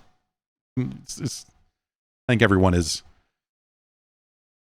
gotten a little older and a little more like, whatever, man, about some of this stuff. Yeah, it's a good. Z-Wolf asks, why did Rockstar even care? Most of their games are good. Yeah. But they didn't want you to say their games were good. They wanted you to say their games were changing the world. Like they felt so, and more, you know, like good on them. Like they were big believers in the things that they were doing, right? They felt that the games they were making were landmark moments and these huge, massive things. And if they felt that you weren't like seeing it the same way, they got all bent out of shape. And they would get bent out of shape on like you. They're not my stories to tell, but there are plenty of people across this industry that have like fucking wild stories about dealing with the Housers on preview coverage or whatever else, that they were that's just the way they were. And because they were Rockstar, they got away with it.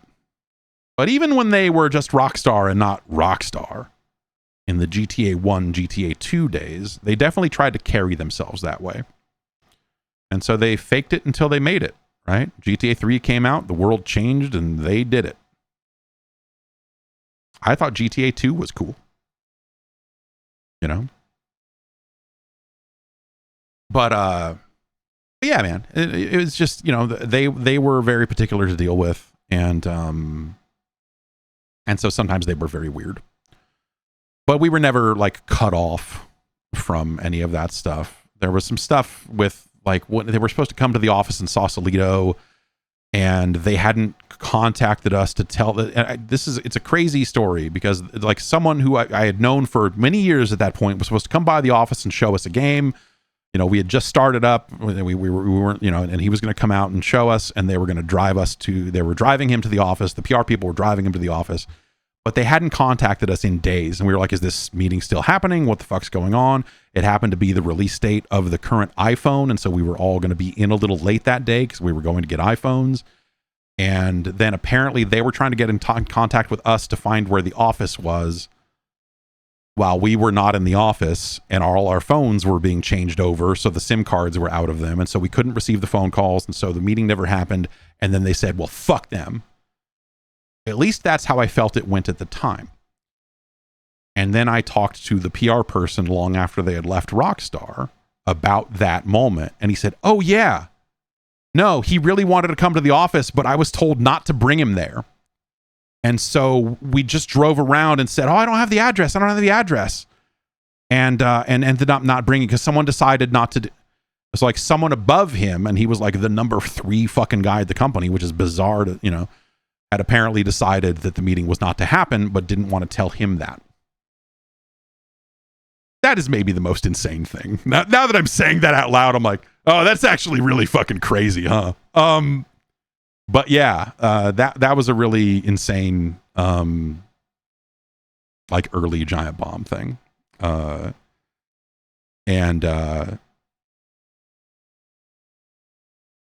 I don't know, man. They were always a really weird company. I'm sure they still are in very different, like in probably in some of the same ways and probably some different ways, but like ultimately so many things are different now, and some of those people, like a lot of those people, are gone. So I don't really know what's up with Rockstar. I'm sure they're fine. You know, everyone is mellowed to a certain degree.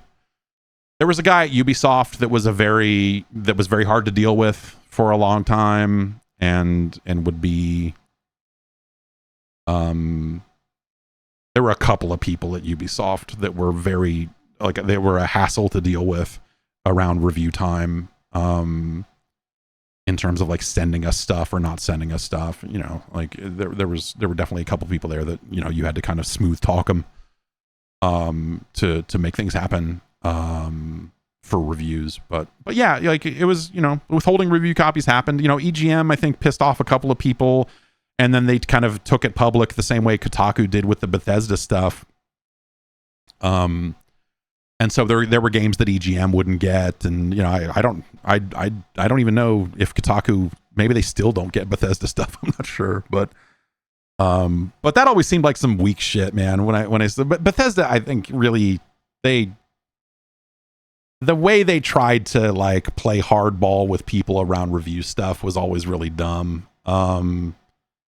Because they got to a point there for a period where they were like, we're just not going to send out any early review copies.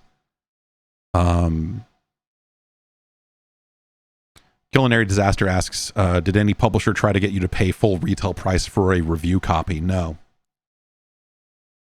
I would have, you know, if that was the cost of doing, like, you know, if to get an early copy of a game so that we could have a timely review of a game, if they were like, give us $40, $60, whatever, I've been like, okay, sure. I'm like, what? Weird, but okay.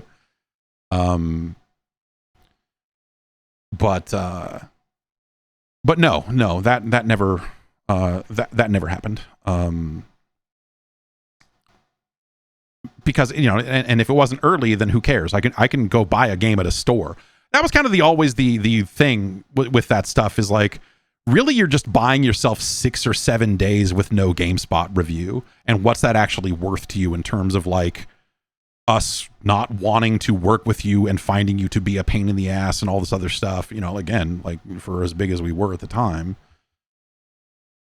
you know, it was just like, all right, fucking, I'll just go buy it. Like, you know, this game's coming out. Like, you can't stop me from getting it and reviewing it. In fact, you're making me want to do that more and more by the minute, rather than jump through your weird hoops and deal with your bullshit. Like, the review will be late, but the review will happen.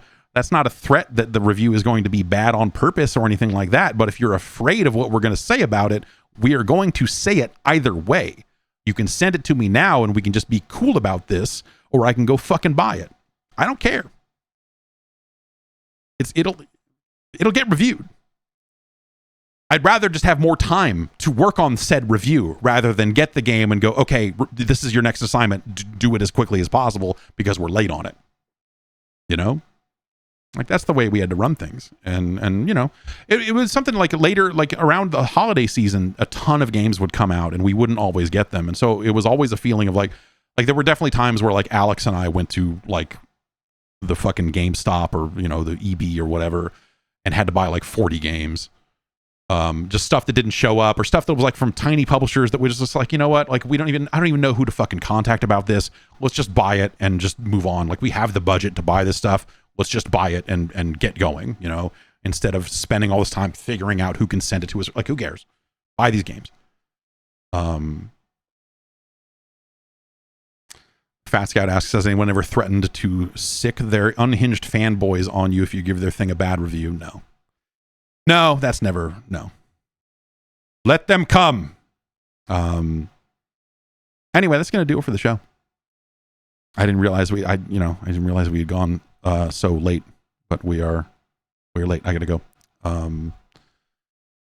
Anyway, have a good rest of your Tuesday. I'll be back tomorrow. We'll do something. We'll play some video games. We'll talk. We'll do something.